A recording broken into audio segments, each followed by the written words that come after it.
21 खतरनाक भेड़ियों का झुंड दानिश के लिए नई मुसीबत। दानिश ने चांदनी को छोटे के चंगुल से बचा लिया था। छोटे और बड़े भाई आगे आगे भाग रहे थे, उनके पीछे दानिश चांदनी और अरुण को लेकर उड़ रहा था और उनके पीछे गोरिल्ला पड़ा हुआ था।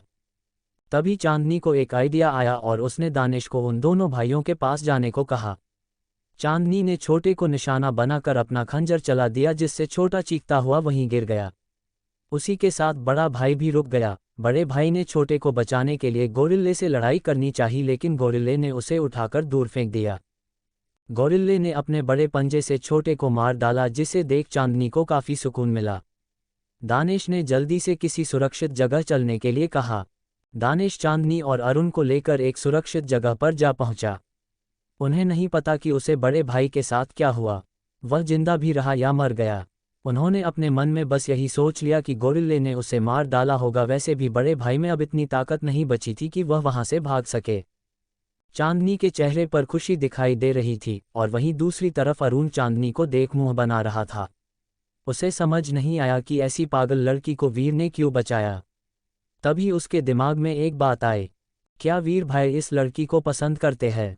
अरे नहीं नहीं, वो इतने बेवकूफ़ नहीं हो सकते जो इस पागल लड़की को पसंद करेंगे। तो फिर और क्या बात हो सकती है? क्या ये एक दूसरे को पहले से जानते हैं? मुझे कुछ समझ नहीं आ रहा। उद्धरण चिन्ह। उसके चेहरे पर आई उलझन को देख दानिश ने उससे पूछा, क्या हुआ अरुण, किस सोच में डूबे हो? उद्धरण चिन्ह। दानिश की आवाज़ सुन वह अपनी सोच से बाहर आया और हड़बड़ाते हुए बोला, नहीं नहीं भाई, कुछ नहीं। मैं बस ये जानना चाहता था कि क्या आप एक दूसरे को पहले से जानते हो, या फिर आप दोनों के बीच कोई चक्कर है? दोनों के बीच चक्कर चलने की बात सुन दोनों ने एक दूसरे की तरफ देखा और एक साथ कहा, नहीं, कोई चक्कर नहीं है। दोनों का एक साथ एक जैसा जवाब सुन अरुण उन दोनों की तरफ देखने लगा। अरुण, अच्छा ठीक है, मेरे दिमाग में ये उलझन चल रही थी तो मैंने पूछ लिया, पर मेरे अभी भी समझ नहीं आ रहा। अरुण की बात सुन चांदनी उस पर भड़कते हुए बोली, और क्या जानना है तुम्हें? बोलो। चांदनी लगभग उसके ऊपर चढ़ती हुई बोली तो अरुण को लगा जैसे उसने कुछ गलत बोल दिया हो। वह उससे थोड़ा दूर हटकर बोला, मुझे लगा आप दोनों ने ही मास्क लगा रखा है तो शायद तुम एक दूसरे को जानते हो, और ऊपर से वीर भाई ने आपकी जान भी बचाई थी। कोई अनजान ऐसा क्यों करेगा? गुस्सा मत करना, मैं तो बस सोच रहा था। उद्धरण चिन्ह। चांदनी, गुस्सा क्यों ना करूं, मास्क लगा रखे है तो उसका मतलब ये तो नहीं कि हम एक दूसरे को जानते हैं। हम तो एक दूसरे से कभी मिले भी नहीं। चांदनी के गुस्से को देख अरुण आगे कुछ नहीं बोला। चांदनी को पिछली रात याद आने लगी तो उसके चेहरे पर दानिश के लिए गुस्सा साफ दिखाई दे रहा था। वह दानिश की तरफ गुस्से से देखने लगी। दानिश ने उसके गुस्से को भांप लिया तो वह चांदनी के गुस्से को शांत कराने और उसका ध्यान भटकाने के लिए अरुण की तरफ देखते हुए बोला, फिलहाल हम एक सुरक्षित जगह पर है। तुम दोनों की हालत अभी कुछ ठीक नहीं है। तुम दोनों पहले अपनी हालत सुधार लो, फिर देखते हैं क्या करना है। उद्धरण चिन्ह। उसकी बात खत्म होते ही चांदनी थोड़ा गुस्सा दिखाते हुए बोली, मैं भी उसी पल का इंतजार कर रही हूँ। मुझे अभी एक इंसान को और सबक सिखाना है। मेरी हालत सही होते ही मैं उसे अच्छा सबक सिखाऊंगी। उद्धरण चिन्ह।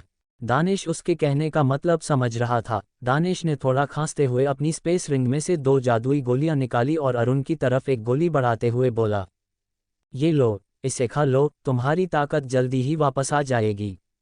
उद्धरण चिन्ह। दानिश ने दूसरी गोली चांदनी की तरफ बढ़ाई और बोला, सीखा देना सबक, पर उसके लिए पहले खुद को ठीक कर लो। उद्धरण चिन्ह। चांदनी ने झटके के साथ गुस्से में गोली ले ली और उसे निगल लिया। अरुण ने भी गोली ले ली और दोनों कल्टिवेट करने के लिए बैठ गए। दानिश को अब थोड़ी शांति महसूस हुई। उसने अपने ही मन में सोचा, इन्हें पूरी तरह से ठीक होने में कम से कम 2 दिन का समय तो लगेगा ही। तब तक मैं क्या करूं? मैं यहाँ इन दोनों को अकेला भी छोड़कर नहीं जा सकता। अगर गया तो ये दोनों आपस में लड़कर ही मर जाएंगे। उद्धरण चिन्ह। तभी दानिश के मन में एक विचार आया कि क्यों ना वह अपनी छोटी रंगभूमि में जाकर कल्टीवेट करें, अपना लेवल और बढ़ा ले ताकि वह आसानी से गोरिल्ले का सामना कर सके। साथ ही उसे ब्लैक ड्रैगन गैंग से भी निपटना था। दानिश, इन्हें 2 दिन का समय लगेगा ठीक होने में, और 2 दिन का मतलब मेरे लिए 20 दिन होगा। मैं आसानी से अपना लेवल बढ़ा सकता हूँ। उद्धरण चिन्ह। दानिश ने अपनी स्पेस रिंग से अपनी छोटी रंगभूमि का दरवाजा निकाला। उसने देखा कि दोनों अपनी आंखें बंद कर कल्टीवेट कर रहे हैं, तो वह उनसे थोड़ी दूरी पर गया और उसने दरवाजे को थोड़ा बड़ा किया और उसके अंदर घुस गया। अंदर जाकर दानिश ने दरवाजे को इतना छोटा कर दिया कि अगर बाहर से उसे कोई देखे भी तो वह एक लकड़ी का छोटा सा बस टुकड़ा ही दिखे। दानिश ने अंदर जाकर जादुई गोलियां खाए और कल्टीवेट करना शुरू कर दिया। दिन बाद शाम का समय। अगले दिन रात का समय होने लगा, सूरज छिप गया था। कल्टीवेटर धीरे धीरे छुपकर बाहर आने लगे और अपने लिए खजाने की तलाश करने लगे। मानवी और शिवा भी बाहर निकल आए थे। मानवी, हमें 3 दिन से कोई खजाना हाथ नहीं लगा, लगता है रंगभूमि में खजाने खत्म हो गए हैं। और ना ही मुझे मेरे सीनियर दिखाई दिए, पता नहीं कहाँ गायब हो गए वो। उद्धरण चिन्ह। शिवा मानवी के मजे लेते हुए बोला, कहीं छुपा होगा तुम्हारा सीनियर, डर की वजह से। दिखाई कैसे देगा, डर गया होगा बेचारा, टीयर्स ऑफ जॉय। उद्धरण चिन्ह। मानवी ने शिवा की तरफ अपनी आंखें दिखाए और बोली, अच्छा वो सीनियर है, सीनियर समझे। उसने एक मूके में थरी लेबल बीस्ट को मार डाला था। तुमने मारा है कभी थरी लेबल बीस्ट को एक मूके में? बात करते हो, सीनियर डर गया होगा। वो कोई डरपोक नहीं है, एक्सप्रेशनलेस। मानवी शिवा के सामने फिर से दानिश का गुणगान करने लगी, जिससे शिवा की जलने लगी अनअम्यूज्ड। शिवा, तो फिर तुम ही बताओ, तुम्हारा सीनियर कहाँ गया? अब तक दिखाई क्यों नहीं दिया? हम लगभग सारी रंगभूमि में घूम चुके, बस यही एरिया बाकी रह गया है, मुझे तो नहीं दिखाई दिया तुम्हारा सीनियर। बताओ बताओ कहाँ है तुम्हारा सीनियर? आई बड़ी अपने सीनियर की चमची। उद्धरण चिन्ह। मानवी, हाँ मैं हूँ अपने सीनियर की चमची। जान बचाई है उन्होंने मेरी, अब मैं उनकी बहादुरी के किस्से भी ना सुनाऊं। अब तुम उनसे इतना जलते हो तो मत सुनो, अनअम्यूज्ड अनअम्यूज्ड। दोनों ऐसी ही बातें करते जा रहे थे कि तभी उन्हें किसी के घुराने की आवाज़ सुनाई दी। दोनों सतर्क हो गए। शिवा ने अपने मुंह पर हाथ रख मानवी को चुप रहने का इशारा किया और अपनी तलवार बाहर निकाली। मानवी ने भी अपनी तलवार को हाथ में लिया। चारों तरफ रात का अंधेरा था, कुछ भी दिखाई नहीं दे रहा था। दोनों हाथ में तलवार को सामने की तरफ कर थोड़ा झुककर चलने लगा, जिससे उनके पैरों की आवाज़ नहीं हो। अचानक मानवी धीमी आवाज में डरते हुए बोली, शिश शिवा, इधर इधर। मानवी की तरफ से झाड़ियों के पीछे से 2 लाल आंखें दिखाई दी, जो उसकी तरफ बढ़ने लगी। 2 लाल आंखें 4 हो गई, फिर 6, फिर 8, ऐसे ही बढ़ती गई। उन्हें देख मानवी डर गई और शिवा को अपनी तरफ देखने के लिए बोलने लगी। शिवा उसकी तरफ मुड़ा, लेकिन ये क्या, कुछ ही देर में उनके चारों तरफ लाल लाल आंखें हो गई। ये जंगली भेड़िए थे। इस तरफ का इलाका जंगली भेड़िए का था। इधर अब तक जो भी कल्टीवेटर आया इनका शिकार हो गया। आपने सुना तो होगा ही, भेड़िए अक्सर झुंड में शिकार करते हैं। आज मानवी और शिवा ने ये देख भी लिया। दोनों को लगभग 50 से ज़्यादा भेड़ियों ने घेर लिया। वो सभी उन दोनों की तरफ घुराते हुए बढ़ने लगे। चांदनी, इतने सारे जंगली भेड़िए, अब क्या करें शिवा, हम तो बुरे फंस गए। कैसे निकलें अब यहाँ से? उद्धरण चिन्ह। शिवा अपनी तलवार को बाएं हाथ पर घुमाकर साफ करते हुए बोला, करना क्या है? अब ये भी मुझे बताना पड़ेगा क्या? इनसे लड़ो और क्या कर सकते हैं, और हाँ मेरे पास में ही रहना जिससे मैं कुछ मदद कर सकूं। चांदनी, ठीक है। अचानक भेड़ियों ने उन पर हमला कर दिया। दोनों भेड़ियों के बार से बचते हुए उन पर हमला कर रहे थे, लेकिन वो तादाद में बहुत ही ज़्यादा थे। कब तक दोनों उनका सामना कर पाते? उनका सामना करते हुए दोनों घायल भी हो रहे थे। मानवी पर आए ज़्यादातर हमलों को शिवा ही रोक रहा था, इस वजह से शिवा पर मानवी से ज़्यादा घाव के निशान थे। शिवा, इस तरह तो हम कभी नहीं जीत पाएंगे। ये तो मरने का नाम ही नहीं ले रहे। हमें यहाँ से धीरे धीरे कर किसी सुरक्षित जगह जाना होगा जहाँ ये ना पहुँच सकें। उद्धरण चिन्ह। शिवा उनसे लड़ता हुआ आगे बढ़ रहा था, साथ ही मानवी को लेकर जा रहा था, लेकिन उनसे बचकर निकलना इतना आसान नहीं था। अब वो कोई साधारण भेड़िए तो थे नहीं जो उनके केवल एक बार से मर जाए। वो रंगभूमि के जंगली भेड़िए थे, जो ताकत और साइज में साधारण भेड़िए से ज़्यादा और बड़े थे। उन्हें मारना वो भी एक साथ आसान नहीं था। ऊपर से दोनों पहले ही डर गए थे। दोनों ने मिलकर कुछ भेड़ियों को मार डाला, जिससे बाकी भेड़िया और ज़्यादा गुस्सा हो गए। अचानक कुछ भेड़ियों ने हवा में उछालकर चारों तरफ से हमला कर दिया। दूसरी तरफ छोटी रंगभूमि में 20 दिन बीत गए। दानिश का लेवल 15 से बढ़कर 18 हो गया था। दानिश, अब मुझे बाहर चलना चाहिए। वह दोनों किसी भी समय कल्टीवेशन से बाहर आ सकते हैं। अगर मैं उन्हें नहीं दिखाई दिया तो दोनों फिर से लड़ना शुरू कर देंगे। उद्धरण चिन्ह। दानिश ने दरवाजे को बड़ा किया और दरवाजे से बाहर आ गया। उसने इधर उधर देखा लेकिन वहां कोई नहीं था। दानिश ने जल्दी से दरवाजे को छोटा कर वापस स्पेस रिंग में रख लिया। दानिश उन दोनों के पास गया लेकिन वो अभी भी कल्टीवेट कर रहे थे। दानिश, चलो अच्छा है, ये अभी उठे नहीं। मैं टाइम से वापस आ गया। दानिश ने इतना सोचा ही था कि जिस पहाड़ी की गुफा में वो लोग थे वो अचानक हिलने लगी थी। गुफा के पत्थर टूट टूट कर नीचे गिरने लगे। दानिश, तारांकन, अब ये भूकंप कहाँ से आ गया अचानक? गुफा के हिलने से उन दोनों का ध्यान भी टूट गया। वो गिरते हुए पत्थरों से बचकर दानिश के पास आए। अरुण, क्या हुआ भाई?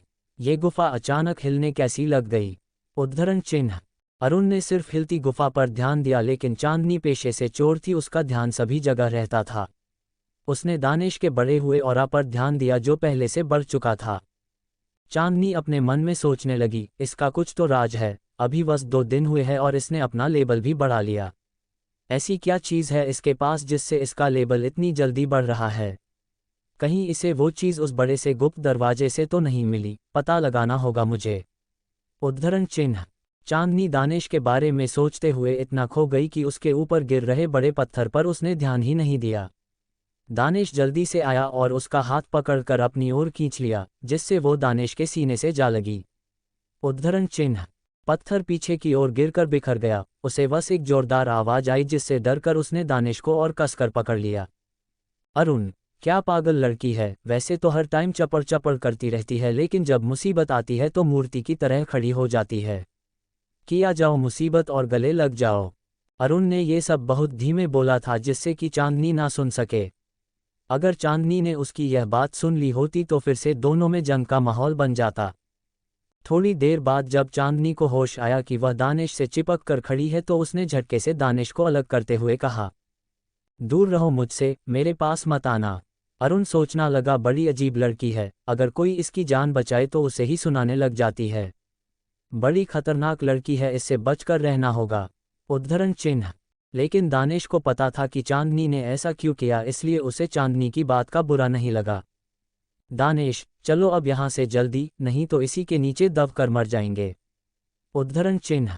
दानिश उन्हें बोलकर बाहर की तरफ भागा, वो भी उसके पीछे पीछे बाहर भाग निकले। क्या शिवा और मानवी खतरनाक भेड़ियों से बच पाएंगे, या उन्हें कोई बचाने आएगा? और क्यों हिलने लगी थी गुफा? क्या उन तीनों का कोई मुसीबत बाहर इंतजार कर रही है? सभी सवालों का जवाब जानने के लिए बने रहिए हमारे साथ ओनली ऑन पॉकेट नोवेल पर। चैप्टर 22, लावे का समुंदर, नया खजाना या कोई नई मुसीबत। एक तरफ जहां मानवी और शिव को खतरनाक जंगली भेड़ियों ने घेर रखा था तो वहीं दूसरी तरफ गुफा में अचानक हलचल होने लगी। गुफा के पत्थर टूटकर नीचे गिर रहे थे। गुफा के अंदर हलचल होने की वजह से अरुण और चांदनी भी अपनी कल्टीवेशन से खड़े हो गए और दानिश से पूछने लगे कि वहां आखिर हो क्या रहा है। एक तरफ जहां मानवी और शिव को खतरनाक जंगली भेड़ियों ने घेर रखा था तो वहीं दूसरी तरफ गुफा में अचानक हलचल होने लगी।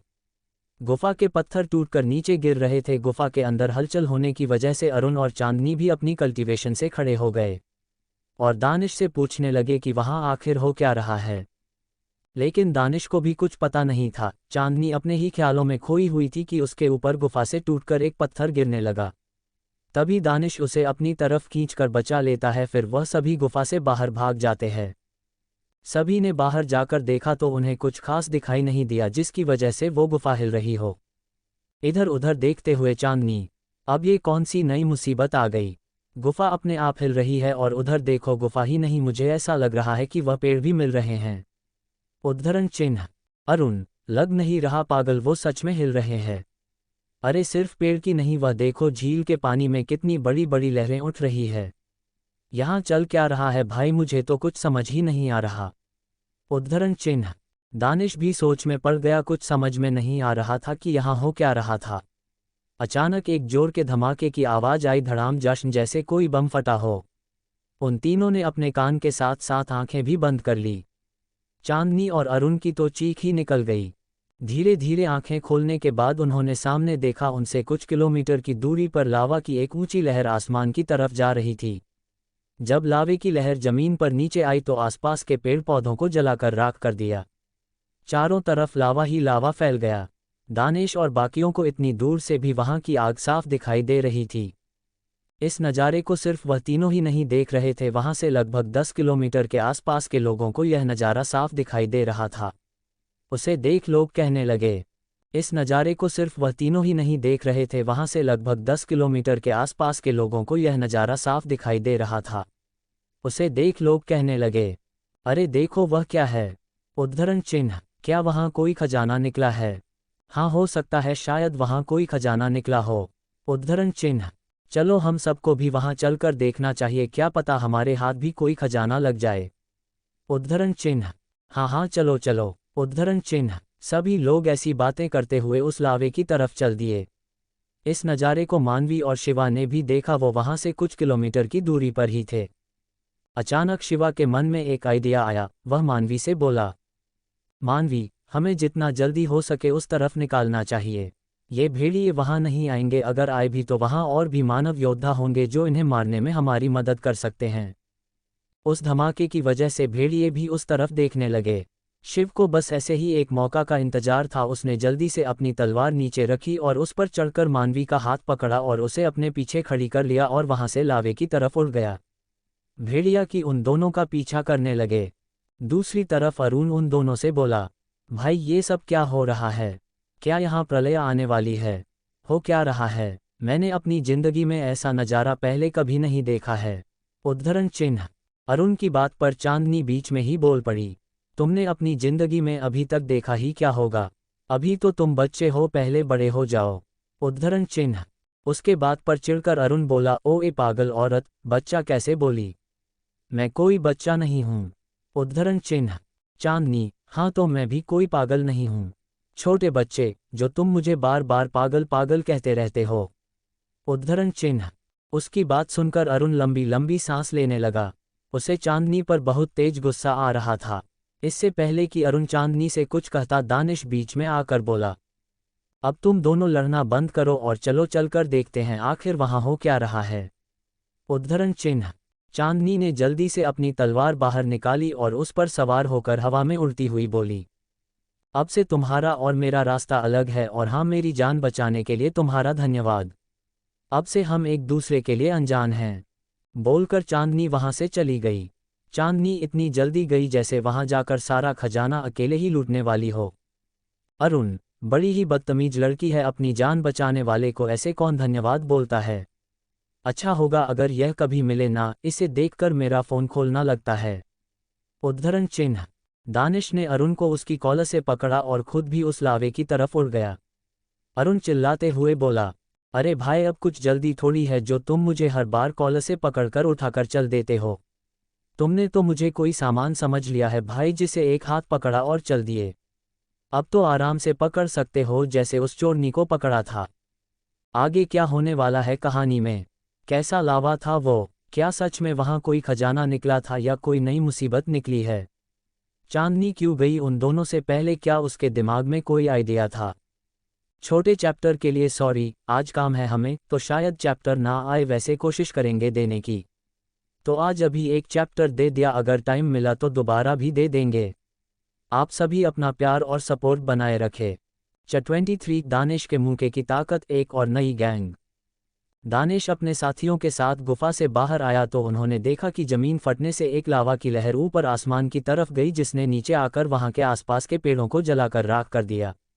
इस लावे की लहर को सिर्फ उन्होंने ही नहीं देखा, वहां के 10/12 किलोमीटर के आसपास के क्षेत्र में सभी कल्टीवेटर ने देखा। उन्होंने अनुमान लगाया कि शायद वहां पर कोई नया खजाना निकला हो।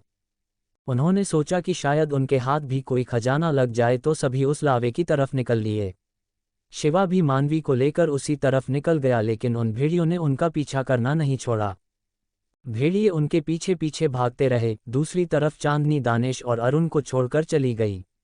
उसे लगा जैसे वह उनके साथ रहेगी तो ऐसे ही मुसीबत में पड़ती रहेगी और उसके हाथ कोई भी खजाना नहीं लगेगा।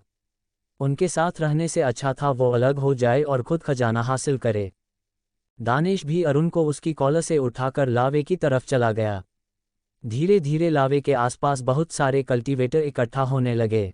यहाँ सभी वो कल्टीवेटर आए हुए थे जो रंग भूमि में या तो लड़कर या छिपकर जिंदा रहे थे। ये सभी लगभग 40 से ऊपर लेवल के योद्धा थे। रास्ते में चल रहे दानिश को अचानक किसी की आवाज़ आई, हेलो सीनियर, रुको, हम भी आ रहे हैं।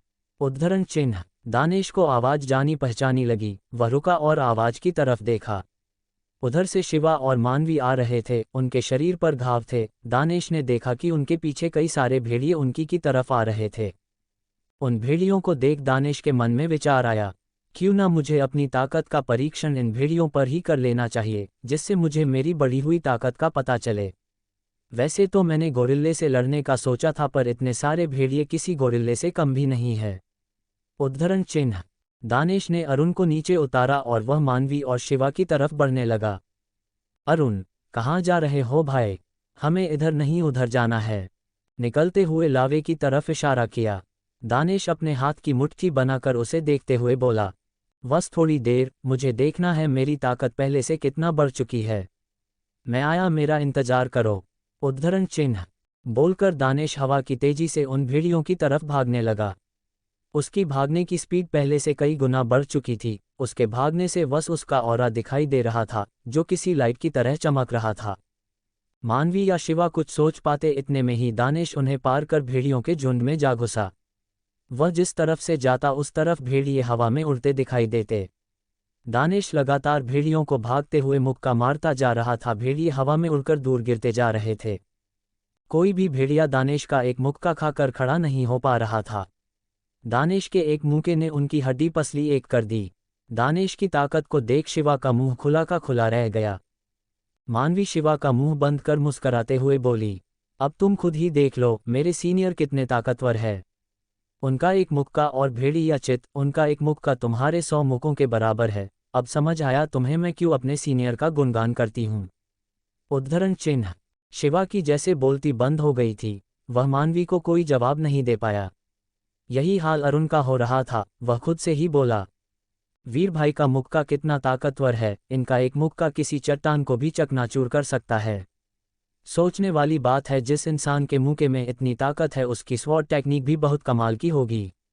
इनकी स्पीड तो इतनी तेज है कि मैं इन्हें देख भी नहीं पा रहा। मुझे तो सिर्फ भेड़िए हवा में उड़ते हुए दिखाई दे रहे हैं। उद्धरण चिन्ह। कुछ ही पलों में दानेश ने सभी भेड़ियों को धराशाही कर दिया। उन सभी के धराशाही होते ही अरुण, मानवी और शिवा उसके पास आ गए। मानवी चहकते हुए बोली, सीनियर, आप सचमुच कमाल हो। आपकी ताकत बेमिसाल है। उद्धरण चिन्ह।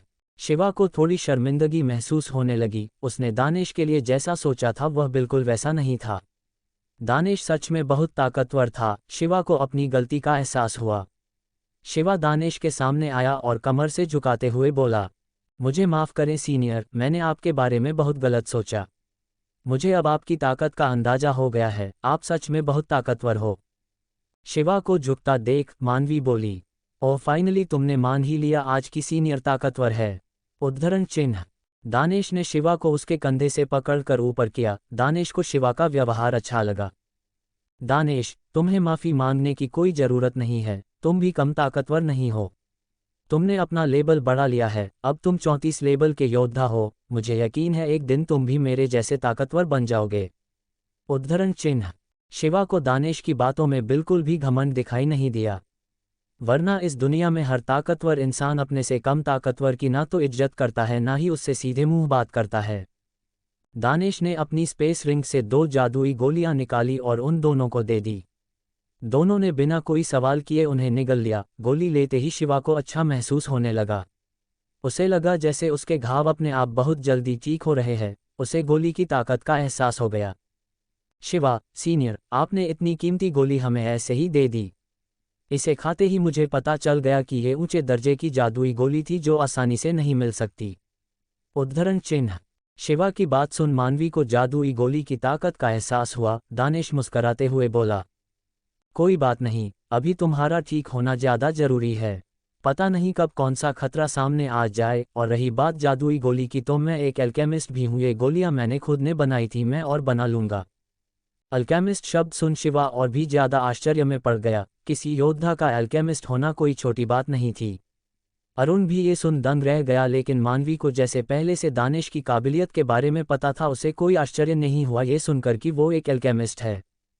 मानवी, मुझे ये जानकर बिल्कुल भी हैरानी नहीं हुई। मुझे पता था कि सीनियर बहुत प्रतिभाशाली है, इनका एल्केमिस्ट होना मेरे लिए कोई बड़ी बात नहीं है। उद्धरण चिन्ह। उन्हें बात करते हुए काफ़ी टाइम हो गया तो अरुण बोला, वीर भाई अब हमें यहाँ से चलना चाहिए, काफ़ी टाइम हो गया है, वहाँ पहले से काफ़ी योद्धा पहुँच गए होंगे। उद्धरण चिन्ह। वीर, हाँ ठीक है चलो। उद्धरण चिन्ह। मानवी वीर का नाम सुन मन ही मन उसका नाम लेते हुए बोली, वीर, वीर, बहुत अच्छा नाम है, मुझे पसंद आया, वीर मानवी कितने प्यारे लग रहे हैं हम दोनों के नाम एक साथ। हाय बस मेरे वीर को किसी लड़की से प्यार ना हो, क्योंकि अब मुझे वीर से प्यार हो गया है। सोचते हुए उसके गाल टमाटर की तरह लाल हो गए। मानवी सीनियर, हम भी आपके साथ चलेंगे। पिछली बार तो आप भाग गए थे, इस बार मत भागना, हम साथ आए थे तो अब साथ ही रहेंगे। वैसे भी अब यहाँ खतरा बहुत बढ़ गया है, अगर हम सभी मिलकर रहेंगे तो खतरा कम होगा। उद्धरण चिन्ह। खतरा तो एक बहाना था, मानवी को तो दानिश के साथ रहना था।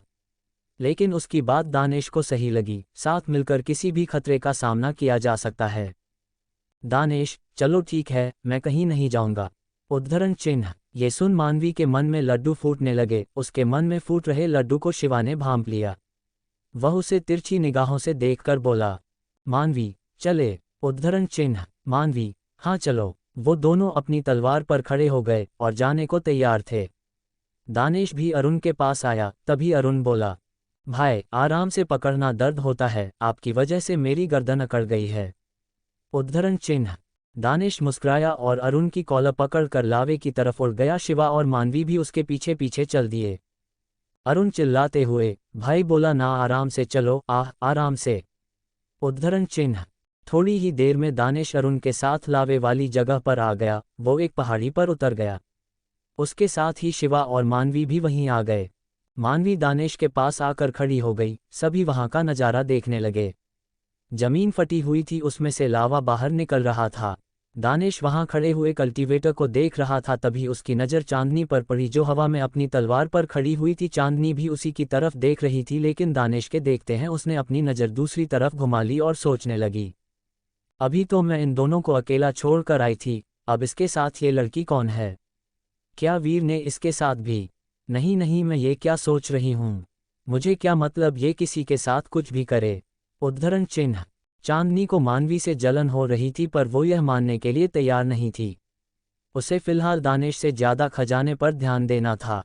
सभी योद्धा जमीन से खजाने निकालने का इंतजार कर रहे थे, लेकिन इस समय वहां अचानक कुछ लोग प्रकट हुए। उनका ऑरा बहुत ही ज्यादा खतरनाक था, उनके शरीर से राक्षसी ऑरा निकल रहा था।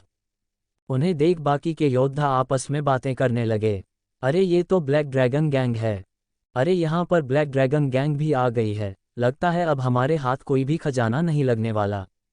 उद्धरण चिन्ह। इनका ऑरा तो देखो, सभी मास्टर लेवल के हैं, इनसे कौन ही दुश्मनी मोल लेना चाहेगा, लगता है मैंने यहाँ आकर अपना समय खराब कर लिया। उद्धरण चिन्ह। लेकिन ब्लैक ड्रैगन गैंग के साथ ये लोग कौन है? ये तो इस गैंग के मेंबर नहीं लग रहे। उद्धरण चिन्ह। ब्लैक ड्रैगन गैंग के साथ कुछ लोग और भी थे, वो भी उनकी के जैसे खतरनाक थे। सभी लोग ब्लैक ड्रैगन गैंग को देखकर डर रहे थे, उन्होंने सोच लिया कि अब यहाँ उन्हें कुछ भी हाथ नहीं लगने वाला। पर वहाँ कुछ ऐसे लोग भी थे जिन्हें ब्लैक ड्रैगन गैंग से कोई डर नहीं लग रहा था। वहाँ सफ़ेद कपड़े पहने एक गैंग और खड़ी थी जिसमें 6 लोग थे, उन्हें ब्लैक ड्रैगन गैंग से कोई डर नहीं लग रहा था। उन्हें देखकर लग रहा था जैसे वो सोच रहे हो कि खेल का असली मजा तो अब आएगा जब उनका सामना ब्लैक ड्रैगन गैंग से होगा। जैसे उन्हें काफ़ी टाइम से इंतजार हो कि कब उनका सामना ब्लैक ड्रैगन गैंग से हो। क्या होगा कहानी में आगे? कौन थी ये दूसरी गैंग? ब्लैक ड्रैगन गैंग के साथ दूसरे लोग कौन थे? क्या दानिश उन दोनों ताकतवर गैंग के रहते खजाना हासिल कर पाएगा? 24 दानिश की क्रूर और बेशर्म एक्स प्रेमिका। दानिश अरुण के साथ लावा की तरफ जा रहा था कि उसे रास्ते में शिवा और मानवी मिल गए। दानिश ने देखा कि उनके पीछे कई सारे भेड़िए आ रहे हैं, तो उसने अपने शक्ति परीक्षण के बारे में सोचा और उन भेड़िए पर हमला कर दिया। दानिश की ताकत इतनी बढ़ गई कि उसने बिजली की तेजी से खतरनाक भेड़िए को एक एक मुक्के में धराशाही कर दिया। उसके एक मुक्के में इतनी ताकत थी कि कोई भी भेड़िया इसका एक मुक्का खाकर खड़ा नहीं हो पा रहा था। उसकी ताकत देख अरुण और शिवा का मुंह खुला की खुला रह गया। अब शिवा को दानिश की ताकत पर भरोसा हो गया था। वह तीनों मिलकर लावे वाली जगह पर गए जहां ब्लैक ड्रैगन गैंग आ चुकी थी और उन्हीं के सामने सफ़ेद कपड़े पहने एक दूसरी गैंग खड़ी हुई थी।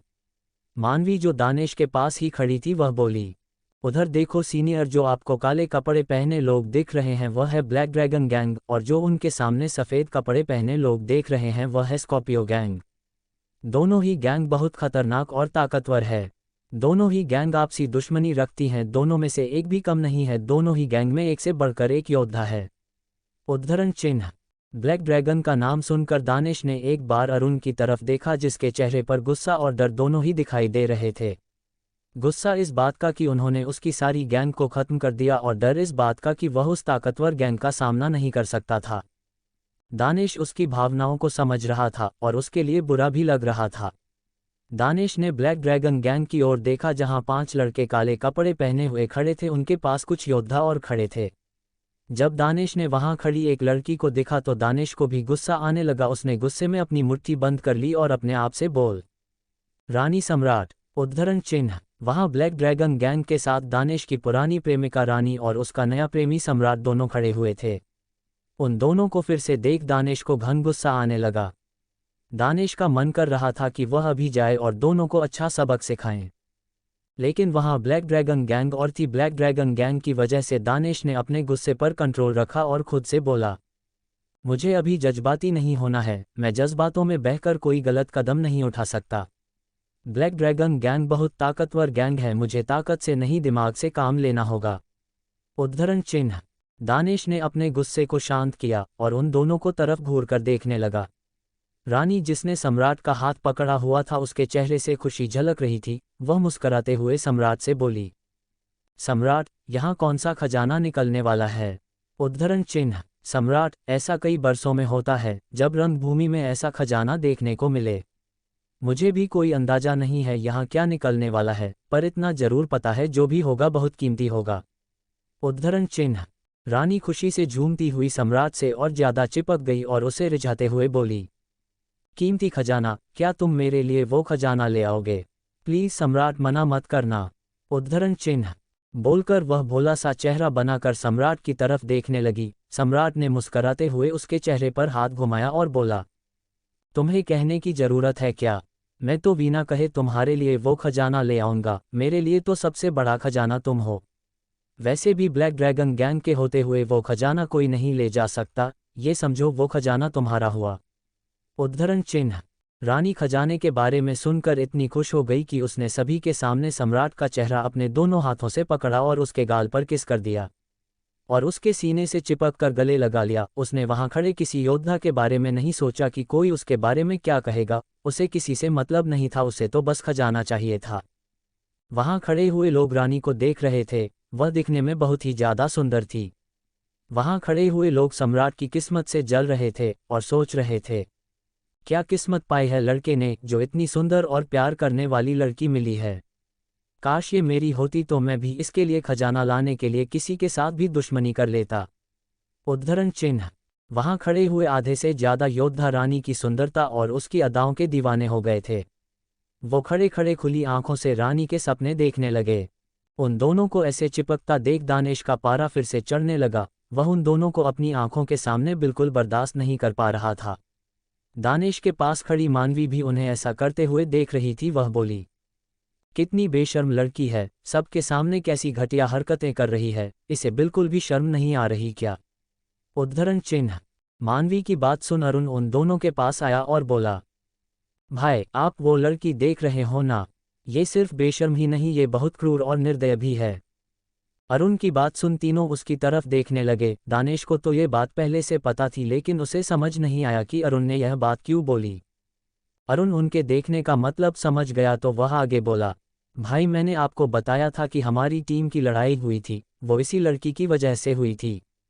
ये बहुत ही ज्यादा घटिया लड़की है भाई, इसी की वजह से हमारी पूरी टीम खत्म हुई थी। मैंने आपको पहले नहीं बताया था कि क्या हुआ हमारे साथ, अब बताता हूँ। अरुण पहले बहुत डरा हुआ था तो वह पूरी बात नहीं बता सका, लेकिन अब उसका डर दानिश की वजह से बहुत कम हो गया था। वह आगे की कहानी सुनाने लगा, उसकी बात बड़े गौर से सुनने लगे। कुछ दिन पहले अरुण अपनी टीम के साथ रंगभूमि में ब्लैक हेवनली फायर की तलाश कर रहा था।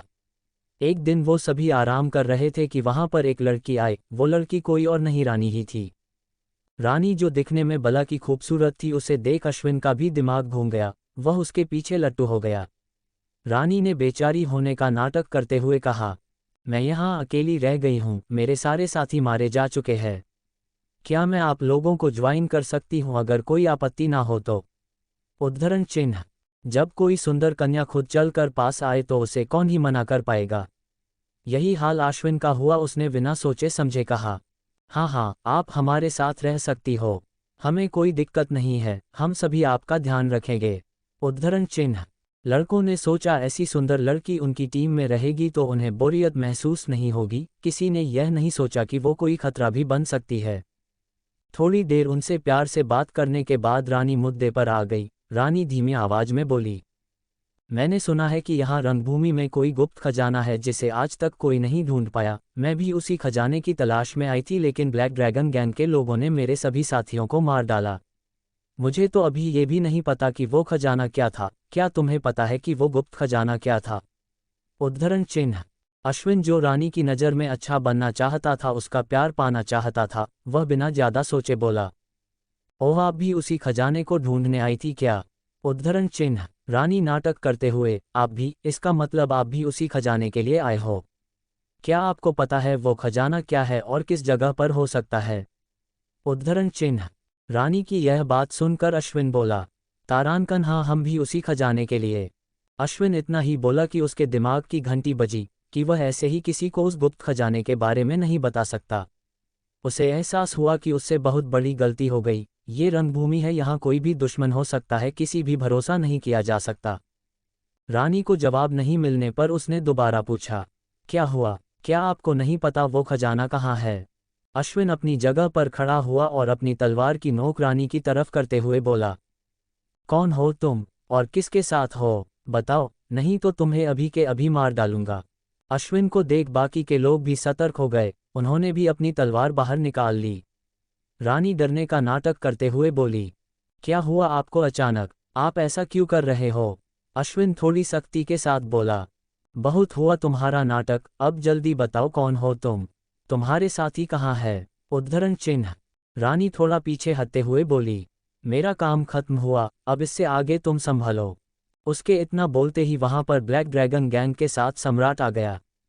ये सब उनका प्लान था जिससे वो अश्विन और उसकी गैंग से खजाने का सच बाहर निकलवा सके। उन्हें भी नहीं पता था कि खजाना कहाँ है, तो उन्होंने ऐसे लोगों को टारगेट करना शुरू किया जो उस खजाने की तलाश में आए थे।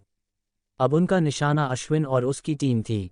सम्राट, अगर जिंदा रहना चाहते हो तो खजाने के बारे में बता दो, कहाँ है वो खजाना, वरना तुम लोगों में से कोई जिंदा नहीं रहेगा। अश्विन को सिर्फ खजाने का नाम पता था, खजाना कहाँ है ये वो नहीं जानता था। अगर जनता भी तो ऐसे ही किसी को उसका पता बताने वाला नहीं था। अश्विन, कौन हो तुम लोग? और मुझे किसी खजाने के बारे में नहीं पता। रानी, अभी तो तुमने बताया तुम किसी खजाने की तलाश में हो और अब झूठ बोल रहे हो। बता दो खजाना कहाँ है, हम तुम्हें जिंदा छोड़ देंगे अगर नहीं बताया तो। अश्विन को रानी की बात सुन गुस्सा आ गया। अश्विन, नहीं बताया तो क्या? हम कौन सा तुमसे डरते हैं? रानी को उसकी बात बुरी लगी। उसने अपने एक साथी से कहा, इनमें से एक बंदे को छोड़कर सभी को मार दो। रानी को लगा कि जो बचेगा उससे खजाने के बारे में पता कर लेंगे और डर की वजह से वो बता भी देगा। रानी का आदेश मिलते ही ब्लैक ड्रैगन गैंग का एक मेंबर आगे आया। उसने अपनी खतरनाक स्वॉर्ड तकनीक का इस्तेमाल किया। उसकी स्वॉर्ड तकनीक इतनी खतरनाक थी कि उसने एक साथ ही एक लड़का यानी अरुण को छोड़कर सभी को मार डाला। उनमें से किसी को इतना समय भी नहीं मिला कि वो उसका वार रोक सकें। हालांकि उस हमले में अरुण भी घायल हो गया था, लेकिन उसकी अच्छी किस्मत कि वो गायब होने का मंत्र जानता था। उसने जल्दी से गायब होने का मंत्र इस्तेमाल किया और गायब हो गया। वहां से अरुण अपनी जान बचाकर निकलने में कामयाब रहा। रानी ने अपने लोग उसे ढूंढने भेजे, लेकिन अरुण उन्हें कहीं नहीं मिला। फ्लैशबैक खत्म। आप सभी के प्यार और सपोर्ट के लिए आपका धन्यवाद दिल। 25 डेमन किंग दोनों गैंग हुई एक या कोई षड्यंत्र? दानिश, शिवा, अरुण और मानवी लावे वाली जगह पर आ गए थे जहां दानिश को ब्लैक ड्रैगन गैंग के साथ साथ स्कॉर्पियो गैंग के बारे में पता चला, जो दोनों ही अपने आप में बहुत ताकतवर और खतरनाक थी। दोनों में आपसी दुश्मनी चल रही थी। तभी दानिश को अपनी पुरानी प्रेमिका रानी दिखाई थी, जिसे देख दानिश को काफ़ी गुस्सा आने लगा है। रानी सम्राट के साथ चिपक चिपक कर बातें कर रही थी। उसकी बेशर्मी को देखकर मानवी उसके बारे में बोल ही रही थी कि अरुण ने रानी को बेशर्म के साथ साथ बहुत क्रूर भी कहा और अपनी टीम के साथ होने वाली घटना बताए, जिसे सुनकर दानिश के साथ साथ शिवा और मानवी को भी रानी पर गुस्सा आ रहा था। अरुण की आंखों में रानी के लिए गुस्सा और नफरत दिखाई दे रहे थे। वह रानी को खा जाने वाली नज़रों से देख रहा था। दानिश ने अरुण के कंधे पर हाथ रखा और कहा, तुम चिंता मत करो, मैं तुम्हारे साथ हूं, तुम्हारा बदला एक दिन जरूर पूरा होगा, ये मेरा वायदा है। उद्धरण चिन्ह। मानवी, हाँ, अगर तुम्हें जब भी हमारी सहायता की जरूरत पड़े हमें बेझिझक याद करना, क्यों शिवा, है ना? शिवा ने भी हाँ में गर्दन हिलाई और बोला, हाँ बिल्कुल, हम तुम्हारे साथ हैं। उनकी बातें सुन अरुण का गुस्सा थोड़ा शांत हुआ। उसे लगा जैसे उसे नए साथी मिल गए हो जो उसके साथ हमेशा खड़े रहेंगे। चांदनी वहां पर आए हुए ताकतवर लोगों को देखकर सोचने लगी, लगता है मैंने वीर से अलग होकर गलती कर दी। यहाँ बहुत ज्यादा ताकतवर लोग आ गए हैं जिनके सामने मैं चींटी के बराबर हूँ। अगर मैं वीर के साथ होती तो शायद कुछ मेरे हाथ भी लग सकता था, पर अब लगता नहीं कुछ होगा। उद्धरण चिन्ह। मानवी को दानिश से अलग होने का अफसोस होने लगा, क्योंकि वहां ब्लैक ड्रैगन गैंग तो थी ही, वहां पर स्कॉर्पियो गैंग और आ गई। स्कॉर्पियो गेम का लीडर हवा में थोड़ा आगे आया और जोर से बोला, मैं स्कॉर्पियो गैंग का लीडर भावेश हूं। मैं ये घोषणा करता हूं कि यहाँ का सारा खजाना हमारा है। अगर किसी को अपनी जान प्यारी नहीं है तो वह खजाने को हासिल करने की कोशिश कर सकता है। उद्धरण चिन्ह। भावेश की बात सुनकर वहां पर खड़े लोग कानाफूसी करने लगे। स्कॉर्पियो गैंग, ये भी यहाँ है? ब्लैक ड्रैगन गैंग कम थी क्या जो ये भी आ गए? अब तो हमारे 0% भी चांस नहीं है कि हमें कोई खजाना मिलेगा। उद्धरण चिन्ह। अरे यार, हमारी तो किस्मत ही खराब है, हमें यहाँ आकर हमारा समय बर्बाद ही नहीं करना चाहिए था। चलो यहाँ से चलते हैं। कुछ लोग ऐसे ही बातें करते हुए वहां से निकल गए हैं। अब वहां पर कुछ गिने चुने लोग ही बच गए थे जिनका लेवल मास्टर लेवल का था, जिन्हें ब्लैक ड्रैगन गैंग और स्कॉर्पियो गैंग से डर नहीं लगता था। चांदनी अब आशा भरी नज़रों से दानिश की तरफ देखने लगी। वह वहां से खाली हाथ नहीं जाना चाहती थी, तो वह उड़कर दानिश की तरफ गई और उनके पास आकर बोली, मैं भी तुम्हारे साथ रहूंगी, मुझे भी खजाने में हिस्सा चाहिए होगा अगर खजाना मिला तो। उद्धरण चिन्ह। और अपना मुंह फेर कर खड़ी हो गई। मानवी ने उसे पहली बार देखा था, वह उसे जानती नहीं थी। मानवी, कौन हो तुम और हम ऐसे कैसे तुमको हमारे साथ ले सकते हैं? साथ रहने का समझ आ भी जाता, तुमको खजाना भी चाहिए। हम किसी पर ऐसे ही विश्वास नहीं कर सकते। उद्धरण चिन्ह। चांदनी ने एक नज़र मानवी की ओर देखा और कहा, मैं कौन हूँ ये तुम वीर से पूछ सकती हो और मैं अब वीर के साथ ही रहूंगी। उद्धरण चिन्ह। वीर का नाम सुन मानवी को जैसे झटका सा लगा। मानवी को लगा जैसे इस लड़की का वीर के साथ कोई चक्कर हो, इसलिए वो वीर पर अपना हक जताकर बोल रही है।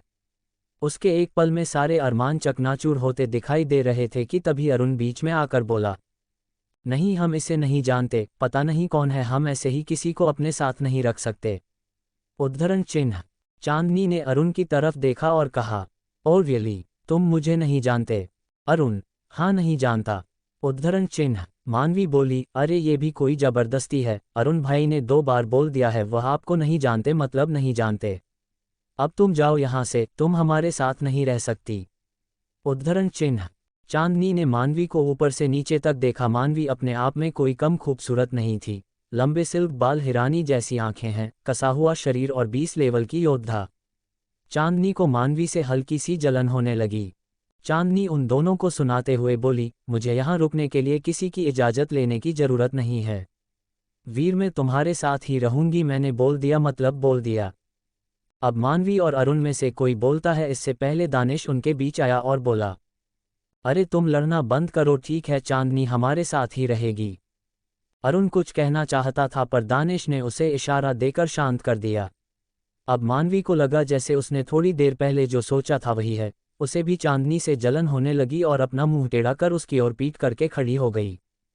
शिवा बस उन तीनों का नाटक देख रहा था और मन ही मन सोच रहा था कि वीर की किस्मत कितनी अच्छी है, उसके साथ लड़कियां रहने के लिए मरती है और एक मुझे देखो जो मेरे साथ रहकर भी वीर के गुणगान करती है, मतलब मेरा तो जीना ही बेकार है। हे भगवान, क्या किस्मत लिखी है मेरी। स्कॉर्पियो गैंग के लीडर की बात सुनकर रानी आगे आए और बोली, मैं ब्लैक ड्रैगन गैंग की लीडर रानी होते कौन हो तुम मेरे खजाने को अपना कहने वाले, लगता है तुम्हें अपनी जान प्यारी नहीं है। उद्धरण चिन्ह। भावेश रानी की तरफ पहले मुस्कुराया और फिर डरने का नाटक करते हुए बोला, ओह, मैं तो डर गया, कोई मुझे बचाओ, अरे कोई तो बचाओ मुझे ब्लैक ड्रैगन गैंग की लीडर से। अरे तुम खड़े खड़े क्या देख रहे हो, अपने लीडर को मरता हुआ देखना चाहते हो, अपनी गर्दन पकड़कर नाटक करते हुए। आहा, now I am dead. Scorpio gang के मेंबर अपने लीडर के नाटक पर बहुत जोर जोर से हंसने लगे। Tears of Joy, tears of Joy. पहला मेंबर, अरे हमारे लीडर नहीं रहे, अब हमारा क्या होगा। दूसरा मेंबर, लगता है ये अब हमें भी मार डालेगी। तीसरा, हमें यहाँ से जल्दी से भागना चाहिए। वो सभी रानी का मजाक बना रहे थे, लेकिन दानिश सोच में था, ये ब्लैक ड्रैगन गैंग की लीडर, लेकिन कैसे। अगर ऐसा हुआ तो मेरे लिए रानी से बदला लेना आसान नहीं होगा। ये मेरे लिए और भी मुश्किल होता जा रहा है, मैं कभी मेरा बदला ले भी पाऊंगा या नहीं। असल में ब्लैक ड्रैगन गैंग की लीडर रानी नहीं, सम्राट का पिता था। उसके पिता ने ब्लैक ड्रैगन गैंग का सारा कार्यभार सम्राट के हाथों में दे दिया। लेकिन सम्राट ने रानी को पूरी ताकत दे रखी थी, वो गैंग में जो चाहे कर सकती थी, एक तरह से गैंग ही रानी को सौंप रखी थी। तो रानी ने खुद को गैंग का लीडर बोला।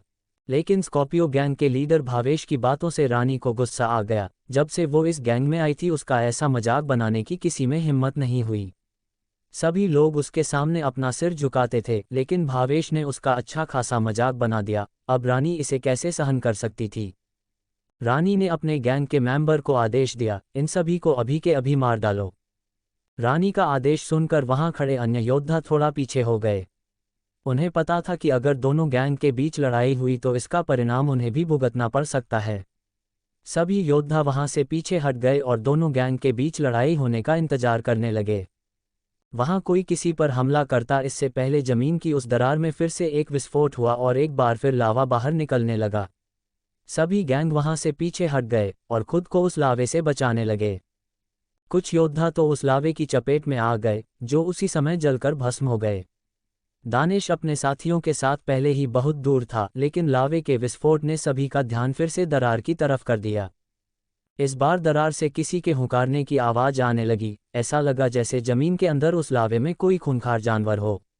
उस हुंकार को सुन सभी के शरीर में एक डर की लहर दौड़ गई, यहाँ तक कि काफी दूर खड़े जानवर उस हुंकार को सुनकर वहां से और भी दूर भागने लगे। इससे इतना तो पता चल ही गया था कि वहां जमीन के अंदर कोई जानवर भी है, जो बहुत ही खतरनाक है। अब किसी की हिम्मत नहीं हो रही थी कि कोई वहां जाए। जब उसकी हुंकार भर से डर लगने लगा तो वह कितना खतरनाक होगा। रानी जल्दी से सम्राट के पास आ गई और इसके पीछे छुपकर दरार की तरफ देखने लगी।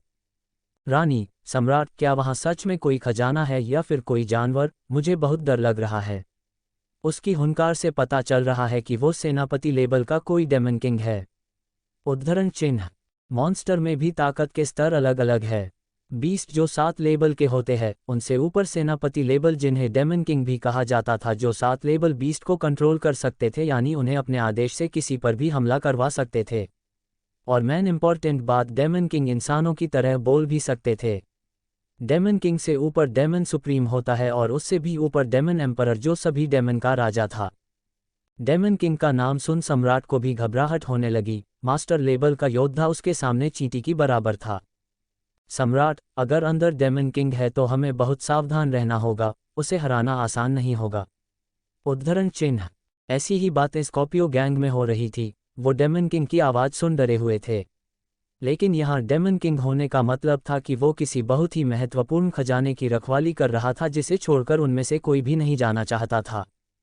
दोनों गैंग के लोग एक दूसरे की तरफ देखने लगे। भवेश ब्लैक ड्रैगन गैंग की तरफ आया और उनसे बोला, हम हमारी दुश्मनी बाद में कर लेंगे। अगर यहाँ डेमन किंग है तो हमें साथ मिलकर लड़ना होगा, वरना हम में से कोई भी जिंदा नहीं रहेगा।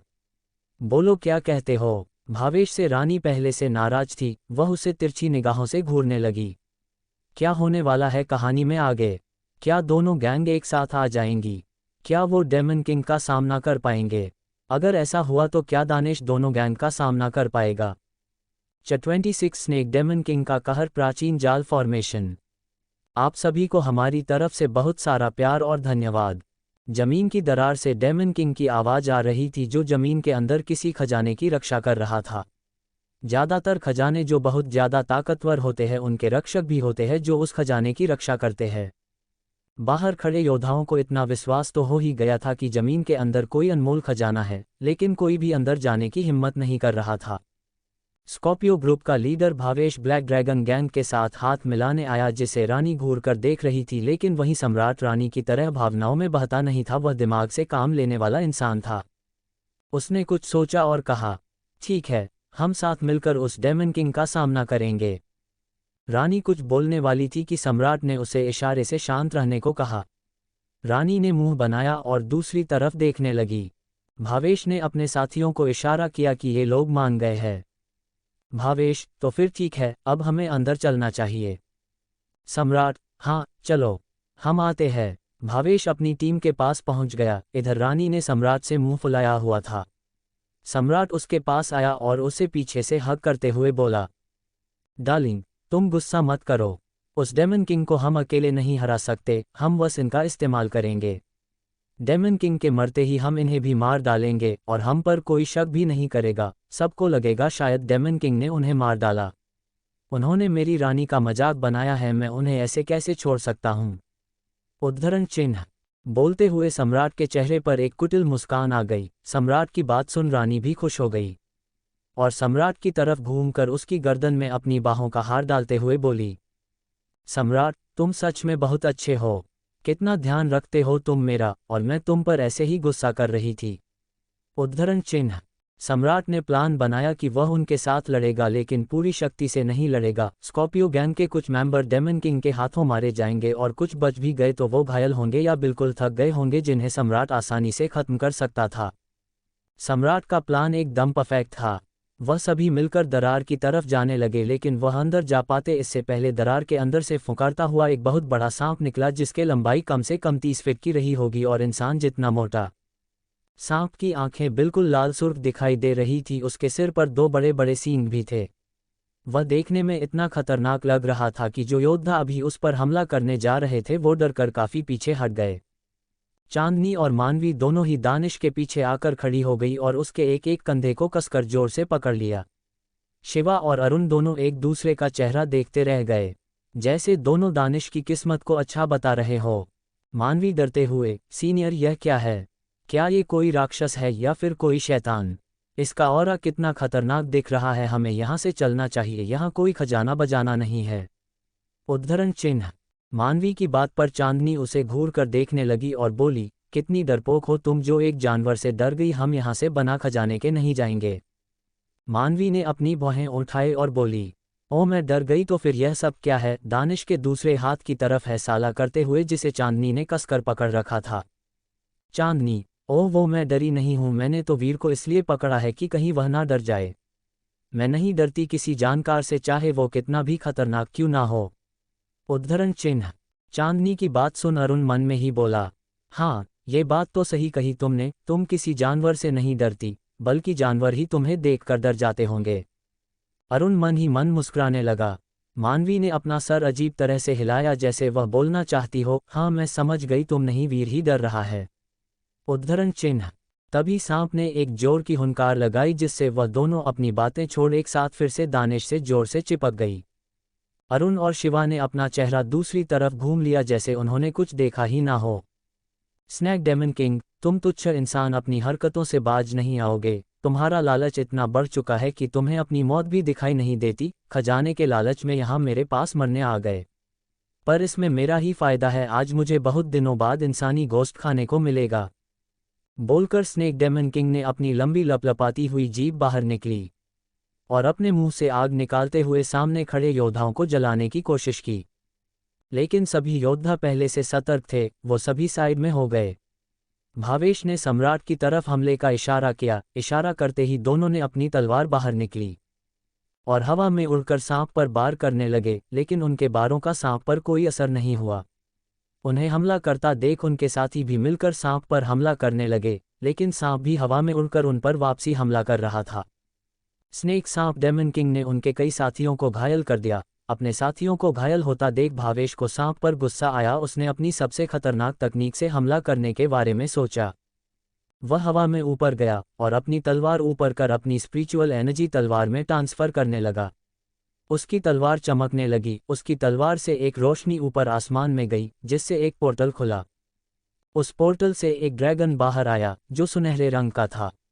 उसे देख वहां खड़े योद्धा आपस में बातें करने लगे। ये तो गोल्डन ड्रैगन है, आखिरकार इन्होंने अपना दाव चल ही दिया। उद्धरण चिन्ह। अब होगी असली टक्कर गोल्डन ड्रैगन और डेमन किंग की। उद्धरण चिन्ह। क्या गोल्डन ड्रैगन डेमन किंग को हरा पाएगा? देखते हैं क्या होता है। बाकी लड़ रहे योद्धा साइड में हट गए। ऊपर से आए ड्रैगन ने स्नैक डेमन किंग पर हमला कर दिया। दोनों में घमासान युद्ध छिड़ गया। भावेश की स्पिरिचुअल एनर्जी कम पड़ने लगी, लेकिन अभी तक डेमन किंग हारा नहीं था। भावेश की एनर्जी कम होता देख उसके साथी भावेश के पास आए और उसकी पीठ पर हाथ रख अपनी स्पिरिचुअल एनर्जी भावेश को देने लगे। एक बार फिर से भावेश की ताकत बढ़ गई। गोल्डन ड्रैगन ने इस बार स्नेक डेमन किंग को घायल कर दिया। उसे घायल होता देख योद्धाओं के चेहरे पर हल्की खुशी नजर आने लगी, लेकिन शायद उनकी खुशी कुछ ही पलों की थी, क्योंकि जो घाव डेमन किंग को आए वो पल भर में भर भी गए। मानवी, मैं बोल रही हूं, हमें यहां से चलना चाहिए, अगर और रुके तो ये शैतान हमें भी खा जाएगा। देखा नहीं तुमने, गोल्डन ड्रैगन भी उसका मुकाबला नहीं कर पा रहा है और उसके घाव तो पल भर में ही भर गए। इससे जीतना मुश्किल ही नहीं नामुमकिन है। उद्धरण चिन्ह। चांदनी को अब लग रहा था कि मानवी सही बोल रही है, लेकिन वीर यानी दानेश ने कोई जवाब नहीं दिया। वह तो युद्ध को बड़े ध्यान से देख रहा था और सोच रहा था कि वो इसी तकनीक कब सीखेगा, कब उसका लेवल इतना हाई होगा कि दानव लोमड़ी उसे अपने तकनीक सिखाएगी। दानेश के कोई जवाब नहीं देने पर मानवी उससे दोबारा बोली, सीनियर आप सुन भी रहे हो मैं क्या कह रही हूं?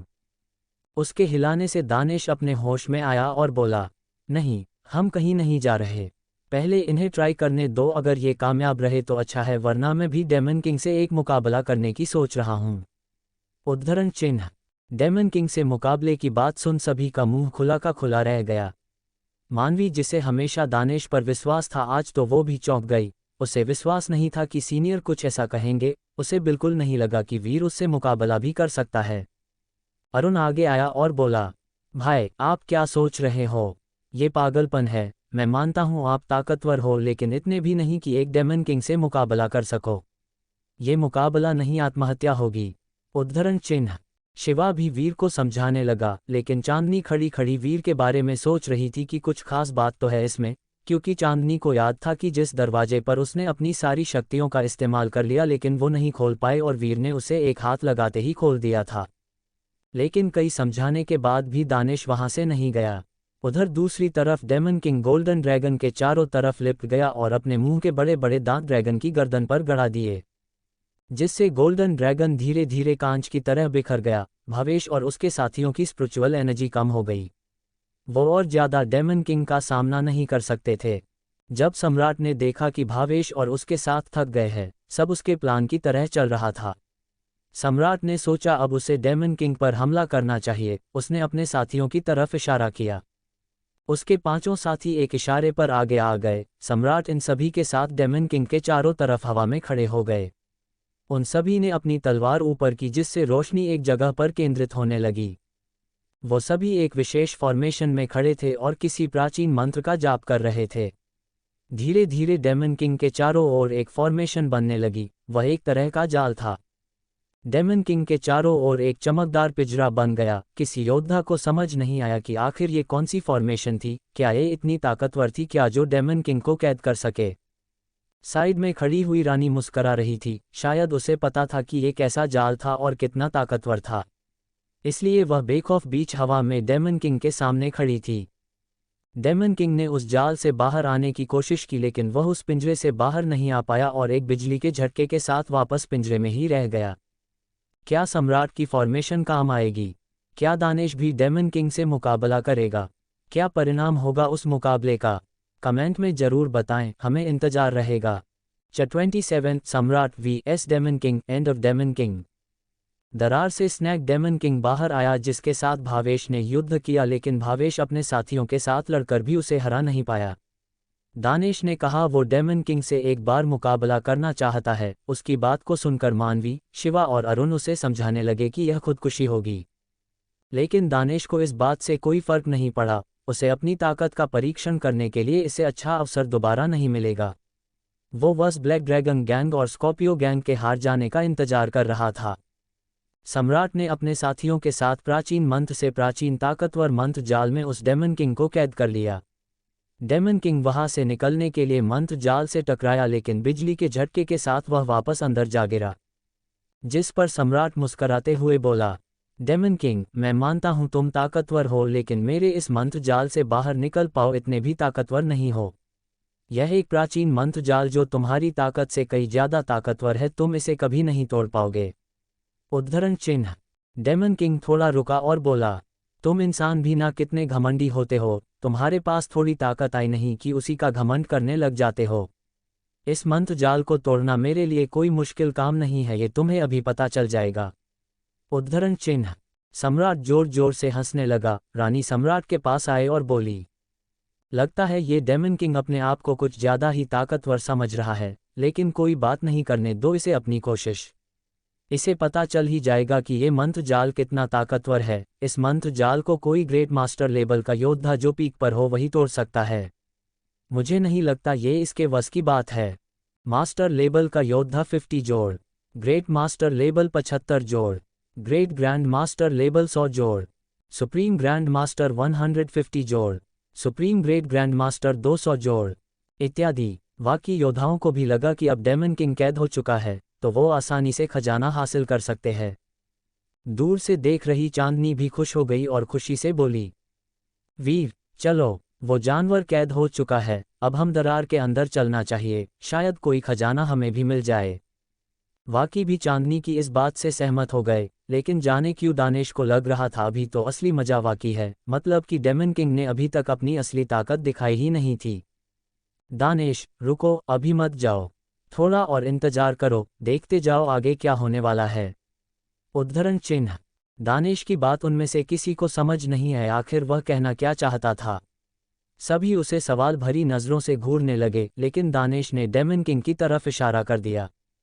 सभी डेमन किंग की तरफ देखने लगे। अचानक डेमन किंग का रंग बदलने लगा। जहां उसका पूरा शरीर पहले काला था अब उसका शरीर धीरे धीरे लाल होने लगा। जहां अब तक उसका एक सिर दिखाई दे रहा था अब उसके 2 सिर हो गए। उसकी लंबाई भी पहले से काफी बढ़ गई। उसने पूरे शरीर पर मानो लावा ही लावा दिखाई दे रहा था। उसके सिर पर एक चमकता हुआ ताज दिखाई देने लगा। ये डेमन किंग का ताज था जिसे सुप्रीम डेमन किंग अपने सेनापतियों को देता था। इसका मतलब था कि वो सुप्रीम डेमन किंग का चुना हुआ सेनापति था। डेमन किंग की ताकत अब पहले से दोगुनी हो गई थी। उसका ऐसा रूप देख वहां खड़े योद्धाओं के माथे से पसीना आने लगा। उन्हें लगा जैसे अपने सामने साक्षात यमराज के दर्शन हो गए हो। डेमन किंग ने जोर की हुंकार लगाई और मंत्र जाल पर हमला कर दिया। उसके इस हमले से मंत्र जाल चकनाचूर हो गया। 7 जो योद्धा उस मंत्र जाल को बनाकर खड़े हुए थे वो झटके के साथ पीछे हट गए। उनमें से किसी को विश्वास नहीं हो रहा था कि उनका मंत्र जाल टूट गया है। सम्राट मंत्र जाल के टूटने से हल्का जख्मी हो गया था। वह अपने मुंह से आए खून को साफ करते हुए अपने आप से बोला, असंभव, असंभव, यह नहीं हो सकता। मेरा मंत्र जाल इतनी आसानी से नहीं टूट सकता है, नहीं। वह अपने हाथों की कसकर मुट्ठी बनाकर आसमान की तरफ देखकर चिल्ला रहा था। ऐसा ही कुछ हाल रानी का हुआ। मानो काटो तो खून नहीं, वह बस एक बुत बनकर खड़ी थी। अब चांदनी, शिवा और अरुण दानेश की तरफ देख रहे थे और सुख मना रहे थे कि वो खजाने के चक्कर में दरार की तरफ नहीं गए, नहीं तो अब उनकी जान खतरे में होती। वो मन ही मन दानेश को धन्यवाद देने लगे। आज दानेश की वजह से उनकी जान एक बार फिर बच गई थी। सम्राट को डेमन किंग पर बहुत गुस्सा आ रहा था। उसने अपने तलवार निकाली और हवा में और ऊपर उड़ गया। उसने अपने हाथ का अंगूठा कटा और उससे निकला खून अपनी तलवार पर लगा दिया। खून लगते ही उसकी तलवार कांपने लगी। सम्राट ने अपनी तलवार आसमान की तरफ की। आसमान में एक पोर्टल खुलता हुआ दिखाई दिया। रानी, अब ये किस मंत्र का इस्तेमाल कर रहा है? मैंने आज तक इसे इस मंत्र का इस्तेमाल करते नहीं देखा। उद्धरण चिन्ह। भावेश अपने आप से बोला, क्या ये स्वॉर्ड किंग को बुला रहा है? लेकिन ये इतना ताकतवर कैसे हो सकता है कि स्वॉर्ड किंग को बुला सके? उद्धरण चिन्ह। मानवी, अब ये किस स्पेल का इस्तेमाल कर रहा है? सच में ब्लैक ड्रैगन गैंग में काफी रहस्य छुपे हुए हैं। इनसे इसीलिए कोई पंगा नहीं लेना चाहता। जब मास्टर लेवल का योद्धा इतना खतरनाक है तो इससे ऊंचे लेवल के योद्धा कितने शक्तिशाली होंगे मैं ये सोच भी नहीं सकती। उद्धरण चिन्ह। दानेश को सम्राट की ताकत का पता चल गया था, उसके मंत्र बहुत ही ज्यादा घातक और खतरनाक थे। लेकिन अब देखना यह है कि सम्राट का ये मंत्र डेमन किंग का खात्मा कर पाता है या नहीं। सभी लोग वहां से काफी दूर चले गए, वो दूर से ही वहां की फाइट देखने लगे। लेकिन रानी और उसके साथी वहीं खड़े हुए थे, पता नहीं कब सम्राट को उनकी मदद की जरूरत पड़ जाए। मंत्र जाल को तोड़कर बाहर आए डेमन किंग ने देखा कि सम्राट किसी और मंत्र का जाप करने में लगा है, तो उसने सम्राट पर सीधे हमला करने के बारे में सोचा। वह सम्राट को कोई और मौका नहीं देना चाहता था। डेमन किंग सम्राट पर हमला करने के उद्देश्य से आगे बढ़ा। युद्ध देख रहे सभी लोगों की सांसें थम गई, कोई भी अपनी पलक तक नहीं झपकाना चाहता था। सभी को युद्ध के परिणाम के बारे में जानने की बड़ी उत्सुकता थी। रानी को जब पता चला कि डेमन किंग सम्राट पर हमला करने वाला है, तो उसने अपने साथियों को सम्राट का मंत्र पूरा होने तक डेमन किंग को उलझाए रखने के लिए कहा। उसके साथी डेमन किंग के साथ युद्ध करने लगे, लेकिन वो एक के बाद एक घायल हुए जा रहे थे। अब डेमन किंग पहले से ज्यादा ताकतवर था, तो उसे रोकना उनके बस की बात नहीं थी। वो घायल तो हो गए, लेकिन सम्राट के लिए पर्याप्त समय निकालने में कामयाब रहे। सम्राट का मंत्र पूरा हो गया था। आसमान से पोर्टल से होकर एक तलवार की नोक दिखाई दी। तलवार का आगे का सिर इतना बड़ा था कि उस सिरे के बराबर पूरा डेमन किंग था। तलवार धीरे धीरे नीचे आती गई। वो डेमन किंग की तरफ बढ़ रही थी। अभी तक तलवार का दूसरा सिरा दिखाई नहीं दिया था और तलवार 50 से 60 फीट लंबी पोर्टल से बाहर आ गई थी। भावेश, मैंने सुना है कि स्वॉर्ड किंग की लंबाई 1000 फीट है। आज इसे अपनी आंखों से देखकर लग रहा है कि ये बात सही है। सम्राट मुझसे कई ज्यादा ताकतवर है। घायल होने के बावजूद वह स्वॉर्ड किंग को बुलाने में कामयाब रहा। अब शायद इससे डेमन किंग का खात्मा हो जाए। उद्धरण चिन्ह। दूर से युद्ध देख रहे लोगों की आंखें स्वॉर्ड किंग से निकलते प्रकाश से चौंधिया रही थी। स्वॉर्ड किंग का प्रकाश इतना ज्यादा था कि रात का अंधेरा दिन का उजाला लग रहा था। डेमन किंग ने अपने दोनों मुंह ऊपर किए और उनसे आग की लपटें निकालने लगा। आग की लपट इतनी भयंकर थी कि पल भर में किसी भी तालाब को सुखा दे। युद्ध का ऐसा नज़ारा कभी कभी देखने को मिलता है।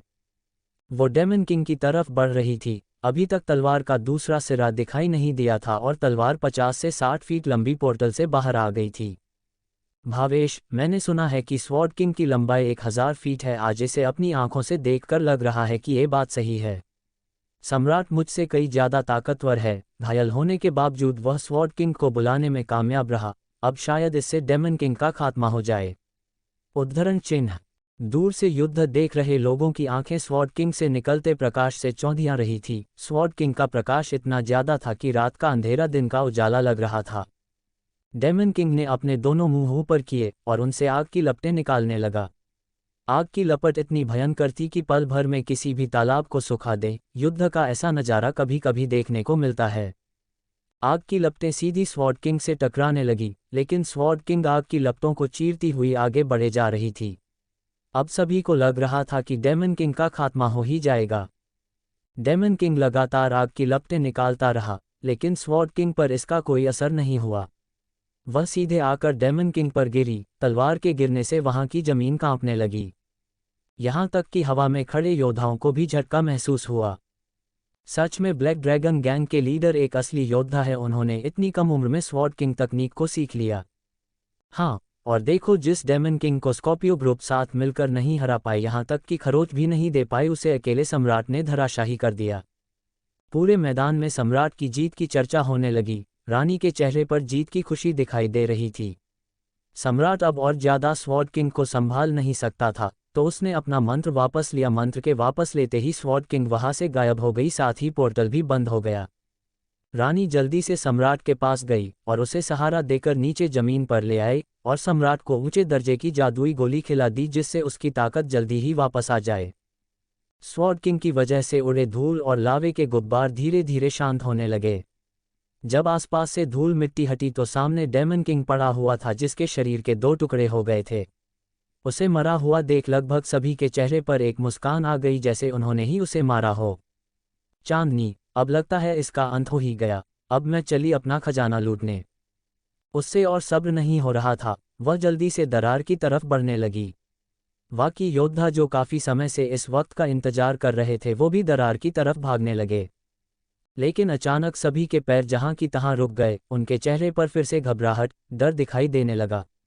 उनका पूरा शरीर जोरों से कांपने लगा। चांदनी, जिसे खजाना लूटने की बहुत जल्दी थी, उसका भी यही हाल था। वह तो इतनी जल्दी गई कि वह लगभग दरार के पास पहुंचने वाली ही थी, लेकिन उसके पैर, पूरा शरीर जाम पड़ गया। ऐसा क्या हुआ जिसकी वजह से सभी डर से कांप रहे हैं? क्या कोई और नई मुसीबत आ गई थी? क्या सच में डेमन किंग मारा गया? Ch28 डेमन किंग की हालत हुई पतली। नई तकनीक। सम्राट ने स्नैक डेमन किंग को अपनी स्वॉर्ड किंग तलवार से धराशाही कर दिया। रानी जल्दी से सम्राट के पास गई और उसे सहारा देकर नीचे लाए। सम्राट काफी थक गया था। उसके लेबल के हिसाब से तो स्वॉर्ड किंग तलवार को बुलाना ही बड़ी बात थी, लेकिन उसने ये भी किया इस वजह से उसकी बहुत ज़्यादा स्पिरिचुअल एनर्जी खत्म हो गई थी। रानी ने उसे जादुई गोली दी जिससे वो जल्दी खुद को रिकवर कर सके। चांदनी और बाकी योद्धा डेमन किंग के धराशाही होते ही खजाने के लिए भागने लगे। अरुण, ये लड़की सच में चोरों के खानदान से है, चोरी करने का एक भी मौका नहीं छोड़ती। उस जानवर के मरते ही देखो कितनी जल्दी भागी है खजाने के लिए। इसे क्या लगता है ब्लैक ड्रैगन गैंग इसे इतनी आसानी से खजाना लेने देगी? उद्धरण चिन्ह। अरुण ने इतना बोला ही था कि चांदनी के पैर वहीं रुक गए। वो खड़े खड़े डर की वजह से कांपने लगी। बाकी योद्धा भी वहां का नज़ारा देख अपना एक कदम नहीं बढ़ा पाए। कुछ तो वापस भागने लगे। अरुण चांदनी को रुका देख दोबारा बोला, अब क्या हुआ इसे? कहीं इसने मेरी आवाज़ तो नहीं सुन ली? लेकिन मैंने इतना जोर से भी नहीं कहा। उद्धरण चिन्ह। तभी मानवी ने डरते हुए अपने कांपते हुए हाथों से इशारा किया। अरुण ने इशारे की तरफ देखा तो उसे अपनी आंखों पर विश्वास नहीं हो रहा था। डेमन किंग जो अभी मर गया था, उसका शरीर फिर से जुड़ने लगा। योद्धा वहां से चिल्लाते हुए भागने लगे। भागो भागो, डेमन किंग जिंदा है, भागो। उद्धरण चिन्ह। ये सुन सम्राट और रानी की जान तो जैसे हलक में आ गई। रानी, ऐसा कैसे हो सकता है? अभी तो मर गया था, अब जिंदा कैसे? ये कैसे संभव है? उद्धरण चिन्ह। लेकिन जो वो अपनी आंखों के सामने देख रही थी उसे झूठला भी नहीं सकती थी। उसकी आंखों के सामने डेमन किंग का शरीर फिर से धीरे धीरे जुड़ने लगा। काफी योद्धा वहां से वापस भाग गए थे, लेकिन जिनको जोर का झटका लगा वो सदमे में वहीं खड़े रह गए। उनके हाथ पैर ने काम करना बंद कर दिया। स्कॉर्पियो गैंग के लोग वहां से काफी दूर चले गए। रानी जो अभी भी सम्राट के पास खड़ी हुई बदब्द रही थी, उसके पास उसके साथी आए और एक बोला, मालिक, अब हमें यहाँ से जाना होगा, नहीं तो आपकी जान खतरे में पड़ सकती है। अब हम इसका सामना नहीं कर पाएंगे। आप भी गंभीर रूप से घायल हो गए हो, आपका उपचार करना जरूरी है। उद्धरण चिन्ह। कुछ ही पलों में डेमन किंग फिर से पहले जैसा हो गया। उसने जोर से फुंकार लगाए। गैंग के लोग सम्राट और रानी को वहां से दूर ले जाने के लिए उड़ गए। लावे जैसे सुर्खलाल दो मुंह वाले डेमन किंग ने वहां सदमे में खड़े हुए योद्धाओं की तरफ अपनी लंबी और भारी पूंछ गुस्से में जोर से हिलाई। उसकी पूंछ से टकरा कर खड़े हुए योद्धा एक एक कर दूर हवा में उड़कर गिरने लगे। उसकी पूंछ चांदनी की तरफ बढ़ने लगी। मानवी ने डर की वजह से चांदनी की तरफ बढ़ती हुई पूंछ को देख अपनी आंखें बंद कर ली। अरुण चांदनी की तरफ हाथ बढ़ाता रह गया। उसके मुंह से बस एक शब्द निकला, नहीं। उसे भी चांदनी के लिए बुरा लग रहा था, लेकिन डेमन किंग की पूंछ चांदनी से बस 1 सेंटीमीटर की दूरी पर आकर रुक गई। अरुण ने अपने आसपास देखा, फिर चांदनी की ओर। वह अचंभे से बोला, वीर भाई। वीर का नाम सुन मानवी ने अपनी आंखें खोली और वीर को देखने लगी, लेकिन उसके पास से वीर गायब हो गया था। चांदनी की भी आंखें डर से बंद हो गई, लेकिन जब उसे कोई चोट नहीं लगी तो उसने अपनी आंखें खोली। उसके सामने एक इंसान खड़ा था जिसने अपने एक साथ से स्नेक डेमन किंग की पूंछ को रोक लिया। यह इंसान कोई और नहीं, दानेश ही था, जो बिजली की तेजी से उड़कर चांदनी के सामने आकर खड़ा हो गया और अपने एक हाथ से डेमन किंग के वार को रोक लिया। उस नज़ारे को देख रहे किसी भी योद्धा को विश्वास नहीं हो रहा था कि यहाँ कोई ऐसा भी था जो अपने एक हाथ से डेमन किंग के वार को रोक सके। वीर, जाओ यहाँ से। वीर ने चांदनी को जाने के लिए कहा, लेकिन चांदनी अभी भी सदमे खड़ी थी। वीर ने चिल्लाकर फिर से कहा, चांदनी, जाओ यहाँ से। चांदनी अपने होश में आए और घबराते हुए अपनी गर्दन हाँ में हिलाकर वहां से वापस अरुण और मानवी की ओर चली गई। वहां से भाग रहे ब्लैक ड्रैगन गैंग और स्कॉर्पियो गैंग अचानक रुक गए। उन्हें उस इंसान के बारे में जानने की दिलचस्पी थी जिसने एक हाथ से डेमन किंग के वार को रोक लिया। दानेश ने डेमन किंग की पूंछ को अपने दूसरे हाथ का मुक्का बनाकर मारा, जिससे डेमन किंग काफी पीछे हो गया। डेमन किंग भी दानेश को अचंभे से देख रहा था और बोला, तुम काफी दिलचस्प इंसान जान पड़ते हो, तुम्हारी शारीरिक ताकत कमाल की है। तुमने एक हाथ से मेरा बार रोक लिया, आई एम इम्प्रेस्ड। कौन हो तुम? उद्धरण चिन्ह। दानेश, मेरा नाम वीर है और मेरी इच्छा है कि मैं तुमसे एक बार मुकाबला करूं। दानेश की बात सुन योद्धा कानाफूसी करने लगे। कुछ लोग दानेश को बहादुर बोल रहे थे तो कुछ लोग पागल। वीर, हमने आज तक ये नाम कभी नहीं सुना। क्या ये मरना चाहता है जो डेमन किंग से लड़ने की बात कर रहा है? जो भी हो, बंदा दिलेर तो है और इसमें वो बात भी है जो एक योद्धा में होनी चाहिए। लेकिन दानेश की बात सुन डेमन किंग जोर जोर से हंसने लगा। उसकी हंसी पूरी रंगभूमि में गूंज रही थी। अरुण, लगता है वीर भाई का आज ये आखिरी दिन है। वीर भाई। उसकी बात सुन मानवी उसे गुस्से से घूरने लगी। उसे गुस्सा करते देख अरुण ने अपना मुंह बंद कर लिया। चांदनी वहां डरकर एक कोने में बैठी हुई कांप रही थी। अरुण को लगा कि वह वीर के बारे में कुछ नहीं बोल सकता तो उसने चांदनी को सुनाना शुरू कर दिया। खजाना खजाना खजाना, यहाँ चाहिए किसी को खजाना। मेरे पास बहुत खजाना है, अगर किसी को चाहिए तो बोल सकता है। खजाना खजाना खजाना, फ्री का बिल्कुल मुफ्त खजाना। वहां दूसरी तरफ डेमन किंग दानेश से बोला, तुम मेरे साथ मुकाबला करना चाहते हो, अच्छी बात है। पर ये मुकाबला हार या जीत का नहीं होगा, ये मुकाबला होगा मौत और जिंदगी का। अगर तुम जीते तो खजाना लेकर जा सकते हो, अगर हार गए तो तुम्हें मेरा खाना बनना होगा। उद्धरण चिन्ह। वीर ने उसे कोई जवाब नहीं दिया। उसे पहले से पता था कि उसके हारने का क्या अंजाम होगा, वो फिर भी उससे लड़ना चाहता था। उसने अपने हाथों की मुट्ठी बनाई और डेमन किंग की ओर दिखाते हुए बोला, तो शुरू करें। डेमन किंग, चलो ठीक है, अगर तुम मरना चाहते हो तो यही सही। दोनों एक दूसरे की तरफ दौड़ पड़े। डेमन किंग थोड़ा आगे ही आया था कि इतने में तो दानेश अपनी बिजली जैसी तेज रफ्तार से उसके मुंह के पास पहुंच गया। डेमन किंग कुछ सोच पाता इससे पहले दानेश ने उसके मुंह पर एक जोरदार मुक्का जड़ दिया। डेमन किंग उड़ता हुआ एक चट्टान से जा टकराया। उसके टकराने से चट्टान टूटकर बिखर गई। दानेश की रफ्तार और उसकी ताकत देखकर सबकी आंखें फटी की फटी रह गई। यहां तक कि डेमन किंग को भी भरोसा नहीं था कि उसके मुक्के में इतनी ताकत होगी। डेमन किंग खुद को संभाल पाता इससे पहले दानेश उसके पास गया और उसकी पूंछ पकड़कर उसे हवा में उठाकर नीचे पटकने लगा, जैसे कोई बच्चा किसी डंडे को वार वार जमीन पर मार रहा हो। दूर खड़े योद्धा उसे आंखें मसल मसल कर देख रहे थे। ये हो क्या रहा है, उन्हें कुछ समझ नहीं आ रहा था। डेमन किंग जिसे स्कॉर्पियो गैंग और ब्लैक ड्रैगन गैंग नहीं हरा सकी, उसे एक 23/24 साल का लड़का उठाकर किसी खिलौने की तरफ पटक रहा है। अरुण ये देख बहुत खुश हुआ। उसकी खुशी का ठिकाना ही नहीं रहा। वह जोर से चिल्लाते हुए बोला, गजब वीर भाई, वाह वाह, मजा आ गया। और जोर से मारो इसे, और मारो। मेरे वीर भाई से मुकाबला करने चला था, इसे पता नहीं था मेरे वीर भाई क्या चीज़ है। उद्धरण चिन्ह। अरुण को चिल्लाते देख वहां आसपास खड़े योद्धा उसे देखने लगे। शिवा, जिसका मुंह खुला हुआ आंखें फटी हुई थी, वह तो कुछ बोलने की हालत में ही नहीं लग रहा था। दानेश ने डेमन किंग की हालत बहुत खराब कर दी। उसके दोनों मुंह से खून निकलने लगा। दानेश ने डेमन किंग को अपने दोनों हाथों से पकड़कर जोर जोर से गोल गोल घुमाया और छोड़ दिया। डेमोन किंग काफी दूर जाकर गिरा। तभी दानेश को दानव लोमड़ी की आवाज सुनाई दी। दानव लोमड़ी, वाह, तुम्हारी ताकत तो काफी बढ़ गई है। लगता है तुम मेरी तकनीक सीखने के काबिल बन चुके हो। अगर तुम चाहो तो मैं तुम्हें अभी एक तकनीक सिखा सकती हूँ जिसका उपयोग तुम इस डेमन किंग पर कर सकते हो। उद्धरण चिन्ह।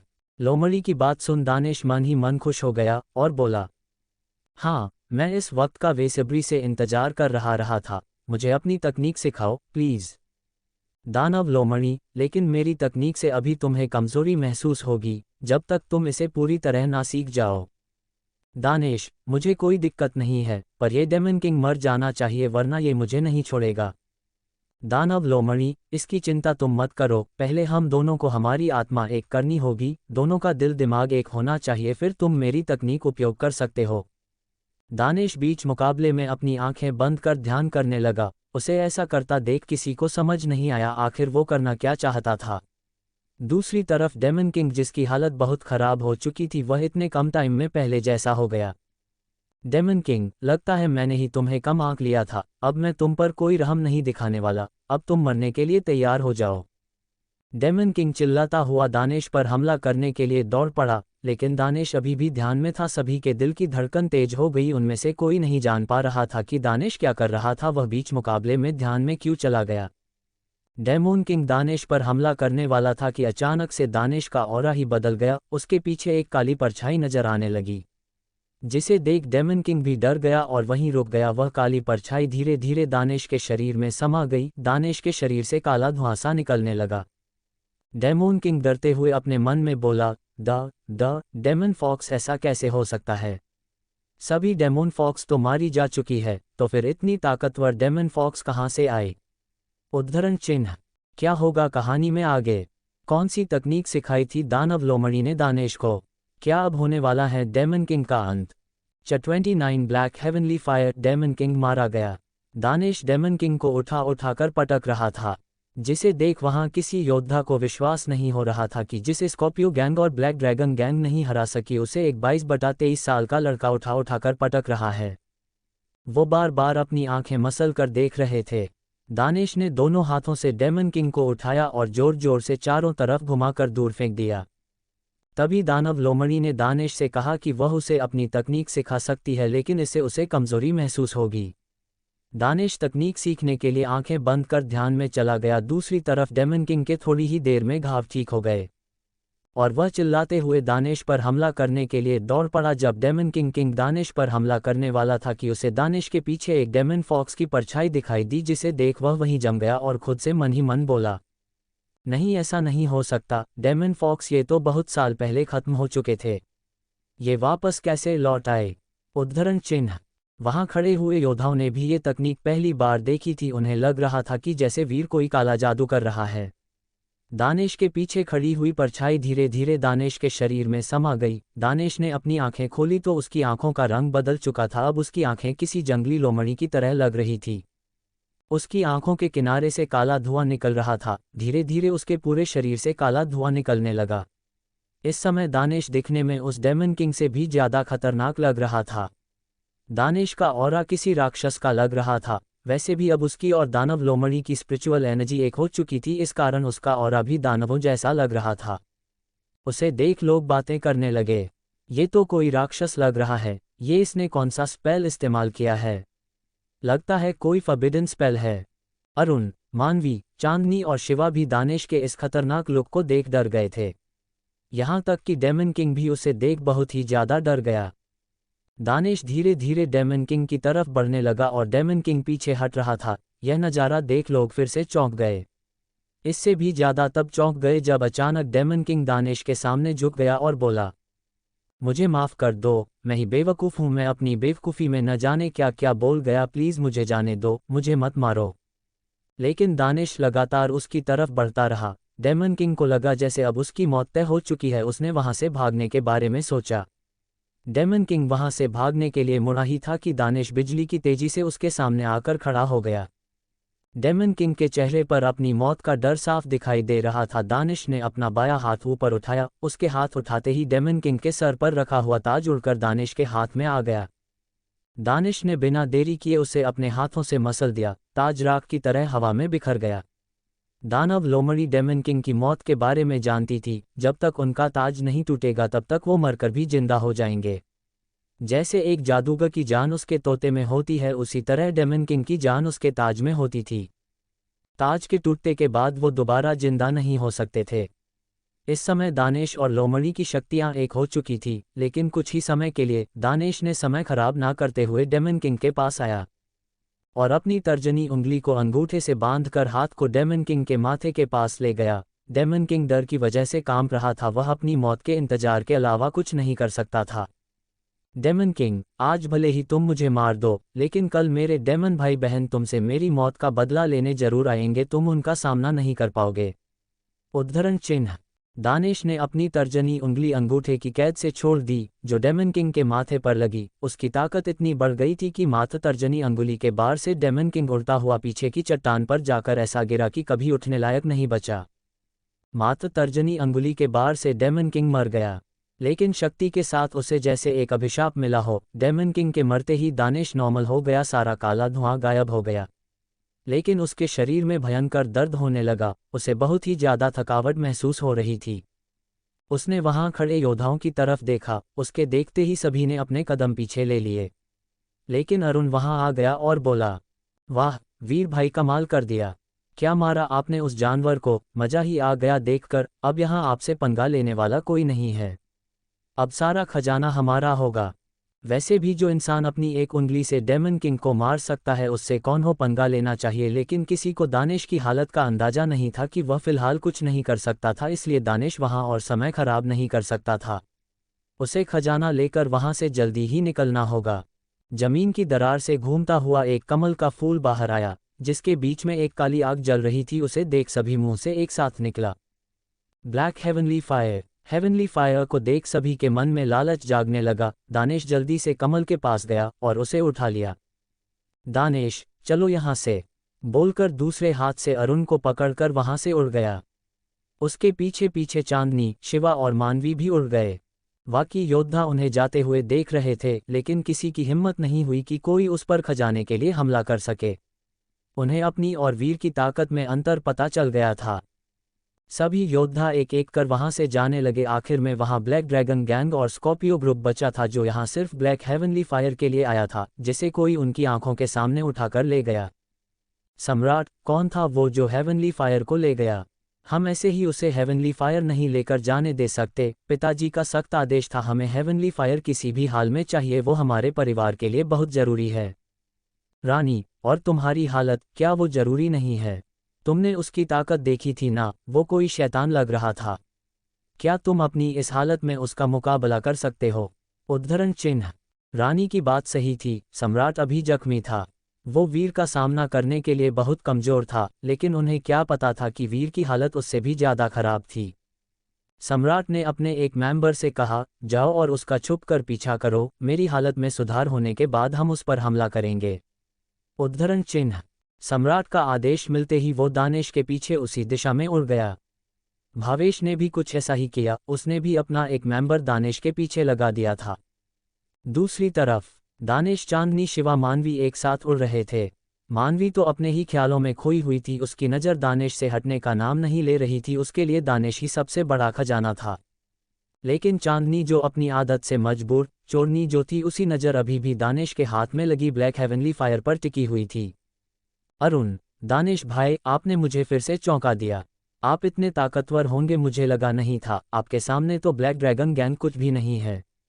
आप कभी भी उस सम्राट और रानी को मजा चखा सकते हो। अचानक दानिश हवा में रुक गया, उसके रुकते ही बाकी भी वहीं रुक गए। दानिश, अब तुम जा सकते हो। अगर तुम लोग मेरे साथ रहे तो तुम पर भी हमला हो सकता है। वो लोग हेवनली फायर को पाने के लिए मुझ पर हमला जरूर करेंगे। मैं नहीं चाहता तुम लोग मेरी वजह से किसी मुसीबत में पड़ो। उद्धरण चिन्ह। दानिश ने चांदनी, शिवा और मानवी से ये बात बोली, लेकिन चांदनी बोली, मुझे कहीं नहीं जाना, मैं तुम्हारे साथ रहूंगी। उसके दिमाग में तो वह हेवनली फायर घूम रही थी, वह दानिश से उस हेवनली फायर चुराना चाहती थी। उसकी बात सुन मानवी वहां से कैसे जा सकती थी? वह दानिश को चांदनी के साथ अकेला नहीं छोड़ सकती थी। मानवी, नहीं सीनियर, मैं नहीं जा सकती, मुझे आपकी एक मदद चाहिए। शिवा मानवी की तरफ अजीब नज़रों से घूरने लगा। दानिश, मदद? कैसी मदद? उद्धरण चिन्ह। मानवी, मेरे गुरु जी ने हमें यह एक उद्देश्य से भेजा था, लेकिन अभी हम उसे पूरा नहीं कर पाए। हमें उसके लिए आपकी मदद चाहिए। इतने दिन हो गए हम उसे ढूंढ नहीं पाए जिसके लिए हम यहाँ आए थे। अब केवल 10 दिन बचे हैं। मैं चाहती हूँ कि आप उसमें हमारी मदद करें। दानिश, कैसा उद्देश्य? उद्धरण चिन्ह। मानवी ने चांदनी की तरफ देखा और बोली, वो मैं आपको सभी के सामने नहीं बता सकती। मानवी को चांदनी पर बिल्कुल भरोसा नहीं था। कोई भी वहां से नहीं जाना चाहता था, तो दानिश ने आगे कहा, ठीक है, पर पहले हमें एक सुरक्षित जगह देखनी होगी, मुझे अभी आराम करना है। बोलकर दानिश आगे उड़ गया। थोड़ी देर बाद वो सभी एक झील के किनारे पहुंच गए। वहां की स्पिरिचुअल एनर्जी वाकई जगह से काफी अलग थी। दानिश झील के किनारे उतर गया और बोला, लगता है यहाँ अभी तक कोई नहीं आया है। थोड़ी देर तुम लोग यहाँ आराम करो और सतर्क रहना, मैं अभी आता हूँ। अरुण भाई, तुम कहाँ चले? दानिश, झील के अंदर। झील के अंदर? सभी एक साथ बोले। दानिश, हाँ, झील के अंदर। तुम लोग यही रुको, मैं थोड़ी देर में आया। बोलकर दानिश झील के पानी में कूद गया। चांदनी, जिसे खजाना ही खजाना दिख रहा था, वह सोचने लगी, क्या झील में भी कोई खजाना है जिसे लेने वीर अकेला जा रहा है? आखिर झील के अंदर ऐसा क्या है जहां वो हमें नहीं लेकर जाना चाहता? सोचकर चांदनी का दिमाग खराब होने लगा। दूसरी तरफ दानिश झील की गहराई में चला जा रहा था। अंदर का पानी ठंडा और ठंडा होने लगा। इतने ठंडे पानी में भी हेवनली फायर पहले को तरफ जल रही थी, पानी का उस पर कोई फर्क नहीं पड़ रहा था। दानेश झील की गहराई में पहुंच गया। वहां ऊपर चांदनी, जो कि झील में दानेश के पीछे जाना चाहती थी, वह अंदर जाने के लिए आगे बढ़ी, लेकिन उसके सामने अरुण आकर खड़ा हो गया और उसे घूरकर देखने लगा। चांदनी गुस्से में, क्या है, मेरे रास्ते में आकर क्यों खड़े हो? क्या होगा कहानी में आगे? क्या झील में कोई खजाना था? क्यों गया दानेश झील के अंदर? क्या होगा जब ब्लैक ड्रैगन गैंग और स्कॉर्पियो गैंग दानेश से टकराएंगे? दानेश हेवनली फायर के साथ क्या करेगा? 30 great emperor daemon king refining heavenly fire. Danesh ने डेमन किंग को मार दिया था और दरार से निकली ब्लैक हेवनली फायर को उठाकर वहां से उड़ गया। उसके पीछे पीछे उसके साथी भी चले गए। रास्ते में दानेश ने उन्हें चले जाने के लिए कहा, लेकिन उनमें से कोई भी जाने के लिए तैयार नहीं था। मानवी ने उसे बताया कि वह एक उद्देश्य के लिए यहाँ आई थी, जिसमें उसे वीर की मदद चाहिए। वीर पहले आराम करने के लिए बोला। ब्लैक ड्रैगन गैंग और स्कॉर्पियो गैंग ने अपने अपने एक आदमी को दानेश के पीछे लगा दिया कि जब उनकी ताकत वापस आ जाएगी तो वो दानेश पर हमला कर उससे ब्लैक हेवनली फायर छीन लेंगे। वो सभी एक झील के किनारे पहुंच गए। दानेश उस झील के अंदर तल में पहुंच गया। दूसरी तरफ ऊपर चांदनी झील की तरफ बढ़ने लगी तो उसके रास्ते में अरुण खड़ा हो गया। चांदनी, अब तुम्हें क्या प्रॉब्लम है? तुम मेरे रास्ते में क्यों आ रहे हो? हट जाओ मेरे रास्ते से। जिस पर अरुण उसे घूरते हुए बोला, तुमने सुना नहीं वीर भाई ने क्या कहा? उन्होंने कहा हम सभी को यहाँ आराम करना है और सतर्क भी रहना है। हम पर कभी भी कोई भी ब्लैक हेवनली फायर के लिए हमला कर सकता है। उद्धरण चिन्ह। चांदनी वीर के पीछे जाकर देखना चाहती थी कि वीर आखिर क्या करने गया है। क्या झील के अंदर भी कोई खजाना है क्या? उसे हमेशा बस खजाना ही खजाना दिखता था। शिवा, जो काफी देर से मानवी को घूरकर देख रहा था, वह मानवी के पास आया और उसके हाथ को पकड़कर साइड में ले जाकर बोला, तुम पागल हो गई हो क्या? तुम वीर के साथ रहने के लिए उसे हमारा राज बता रही हो। हाँ, माना कि वो ताकतवर है, लेकिन हम ऐसे ही किसी पर विश्वास नहीं कर सकते। मुझे पता है तुम ये सब क्यों कर रहे हो। जिस पर मानवी बोली, क्या किसी पर भी?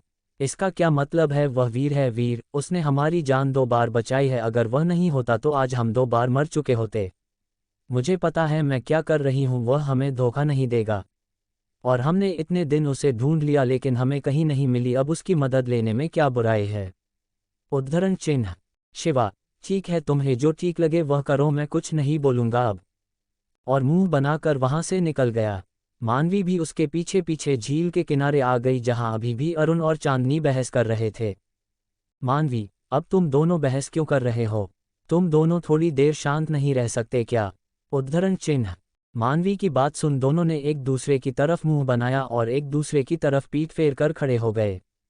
दूसरी तरफ झील के तल में जाने के बाद दानिश ने अपनी स्टोरेज रिंग से अपनी छोटी रंगभूमि बाहर निकाली और उसे बढ़ाकर उसके अंदर चला गया।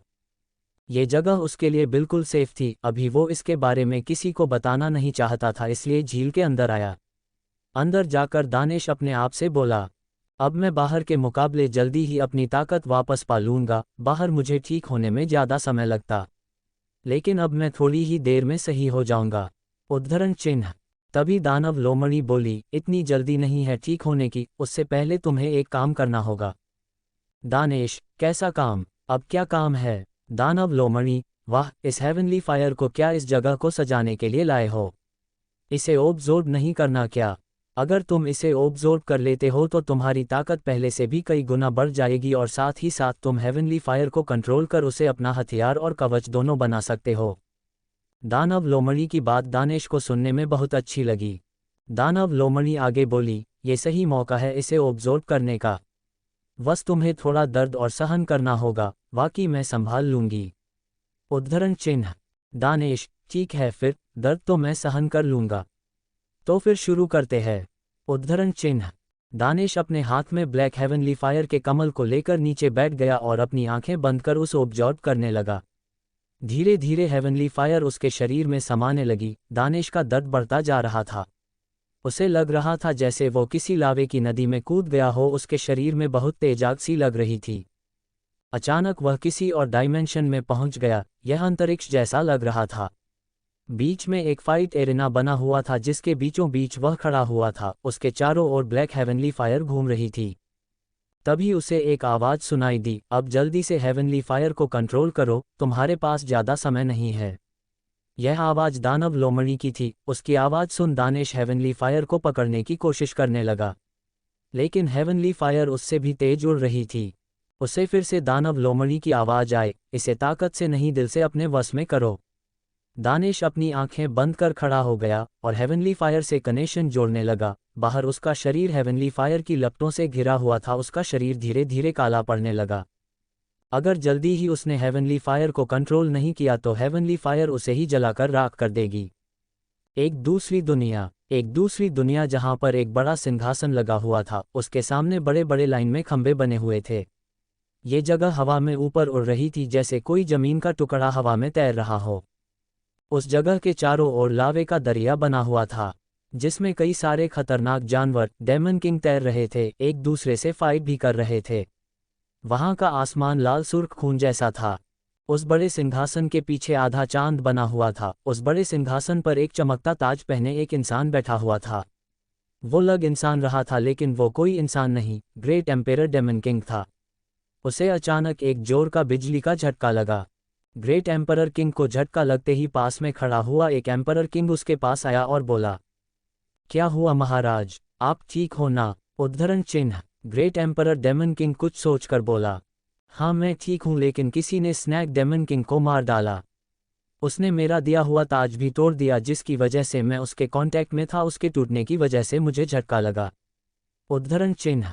एम्परर किंग, कौन है जिसने स्नैक किंग को मार डाला? क्या वो हमारा कोई दुश्मन है? कहीं वो परी लोक से तो नहीं है? उद्धरण चिन्ह। ग्रेट एम्परर किंग, तुम्हें क्या लगता है, अगर उसने स्नैक किंग को मार डाला तो वह मुझे मार सकता है क्या? स्नैक किंग मेरे लिए चींटी बराबर था, शायद तुम भूल रहे हो, उन्हें किंग मैंने ही बनाया था। इंसानी लोक या पारी लोक मेरा कोई कुछ नहीं बिगाड़ सकता, मैं अमर हूँ, अमर। उद्धरण चिन्ह। एम्परर किंग झुकते हुए बोला, मुझे माफ करें महाराज, मैं कुछ ज्यादा ही सोच रहा हूँ। आपकी ताकत के सामने पारी लोक या इंसानी लोक कुछ नहीं है, आप जब चाहे उनका अस्तित्व मिटा सकते हैं। पर मेरा एक सुझाव है, अगर आपको बुरा न लगे तो बोलूं। ग्रेट एम्परर किंग ने उसे इशारे से बोलने के लिए कहा, तो वह आगे बोला, हमें किसी को जांच करने के लिए भेजना चाहिए, अगर कोई खतरा होगा तो टल जाएगा, उसे हम अभी के अभी खत्म कर देंगे। उद्धरण चिन्ह। ग्रेट एम्परर किंग, ठीक है, अगर तुम्हें करना है तो कर सकते हो, भेज दो किसी को जांच के लिए। ठीक है महाराज, बोलकर एम्परर किंग वहां से चला गया। ग्रेट एम्परर किंग अपनी आंखें बंद कर बैठ गया। दूसरी तरफ दानिश हेवनली फायर को कंट्रोल करने में लगा था। उसे 10 दिन हो गए थे, लेकिन वो हेवनली फायर को कंट्रोल नहीं कर पाया। उसका शरीर धीरे धीरे कमजोर पड़ने लगा, उसकी त्वचा धीरे धीरे राख बनकर हवा में उड़ने लगी। दानव लोमड़ी खुद से बोली, इतना समय क्यों लग रहा है? अगर ये मर गया तो इसके साथ मैं भी मर जाऊंगी। लगता है अब मुझे ही कुछ करना होगा, अगर ऐसा ही चलता रहा तो इसका पूरा शरीर जलकर राख हो जाएगा। उद्धरण चिन्ह। दूसरे डायमेंशन में अपनी आंख बंद कर ध्यान में बैठे दानिश को बहुत ही ज्यादा जलन हो रही थी। वह इतने दर्द में ध्यान लगाकर हेवनली फायर से कनेक्ट होने की कोशिश कर रहा था, लेकिन 10 दिनों में उसकी सारी कोशिश नाकाम रही। दानव लोमड़ी खुद से बोली, इतना समय क्यों लग रहा है? अगर ये मर गया तो इसके साथ मैं भी मर जाऊंगी। लगता है अब मुझे ही कुछ करना होगा, अगर ऐसा ही चलता रहा तो इसका पूरा शरीर जलकर राख हो जाएगा। उद्धरण चिन्ह। छोटी रंगभूमि के बाहर 2 दिन गुजर गए थे। अब बाहर दानिश का इंतजार कर रहे तीनों लोग बोर होने लगे थे। साथ ही बाहर खतरा बढ़ता जा रहा था, उनके आसपास कई सारे दुश्मन घात लगाकर बैठे हुए थे, लेकिन उन्हें वहां वीर कहीं दिखाई नहीं दे रहा था। अगर यहाँ वीर नहीं है तो उनका हमला करने का कोई मतलब नहीं था, उन्हें तो हेवनली फायर चाहिए थी जो वीर के पास थी। अरुण, यार अब तो मुझे भी डर लग रहा है, भाई अभी तक आए नहीं। यहाँ दुश्मन हर मिनट में बढ़ते जा रहे हैं, उनकी निगाहें हम लोगों पर ही टिकी हुई है, कब तक आएंगे वीर भाई बाहर? कहीं उन्हें कुछ हो तो नहीं गया? अरुण की बात पर मानवी बोली, नहीं, सीनियर को कुछ नहीं हुआ है। मुझे लगता है उनकी स्पेल काफ़ी ज़्यादा खतरनाक थी, जिस वजह से उनकी स्पिरिचुअल एनर्जी काफ़ी कम हो गई, उन्हें रिकवर होने में टाइम तो लगेगा ही। उद्धरण चिन्ह। शिवा, अगर बात रिकवरी की होती तो उनके पास हाई लेवल की जादुई गोलियां हैं, उन्हें रिकवरी में इतना टाइम नहीं लगता, बात कुछ और लग रही है। पहले तो चांदनी को अंदर जाने नहीं दिया, लेकिन वह अब एक बार कोशिश करते हुए बोली, मैं एक काम करती हूँ, मैं अंदर जाकर देखती हूँ बात क्या है। उन्हें बाहर आने में इतना टाइम क्यों लग रहा है? अरुण मानवी को घूरते हुए बोला। अगर बात अंदर जाकर उन्हें देखने की है तो मैं खुद अंदर चला जाऊंगा। तुम्हें अंदर जाने की कोई ज़रूरत नहीं है। चांदनी, आखिर तुम्हें मुझसे प्रॉब्लम क्या है? मैं क्यों नहीं जा सकती उन्हें देखने? तुम्हें मुझ पर भरोसा नहीं होगा पर वीर को तो मुझ पर भरोसा है ना। मैं जा रही हूं अंदर। अरुण फिर से उसके सामने खड़ा होकर बोला, सही कहा, मुझे तुम पर भरोसा नहीं है। तुम एक चोरनी हो और एक चोर पर कौन भरोसा करेगा? वो तो वीर भाई दिल के बहुत अच्छे हैं इसलिए तुम्हारी बातों में आ गए। उद्धरण चिन्ह। मानवी उनके बीच में बोली, तुम दोनों लड़ना बंद करो, मैं जाती हूँ सीनियर को देखने। तुम दोनों यही रहो और लड़ो, ठीक है? बोलकर मानवी ने झील में छलांग लगा दी। वो दोनों मानवी को देखते रह गए। क्या मानवी को दानिश के गुप्त दरवाजे के बारे में पता चल जाएगा? क्या दानिश हेवनली फायर को रिफाइन कर पाएगा? क्या एम्परर किंग दानिश का नया दुश्मन होने वाला है?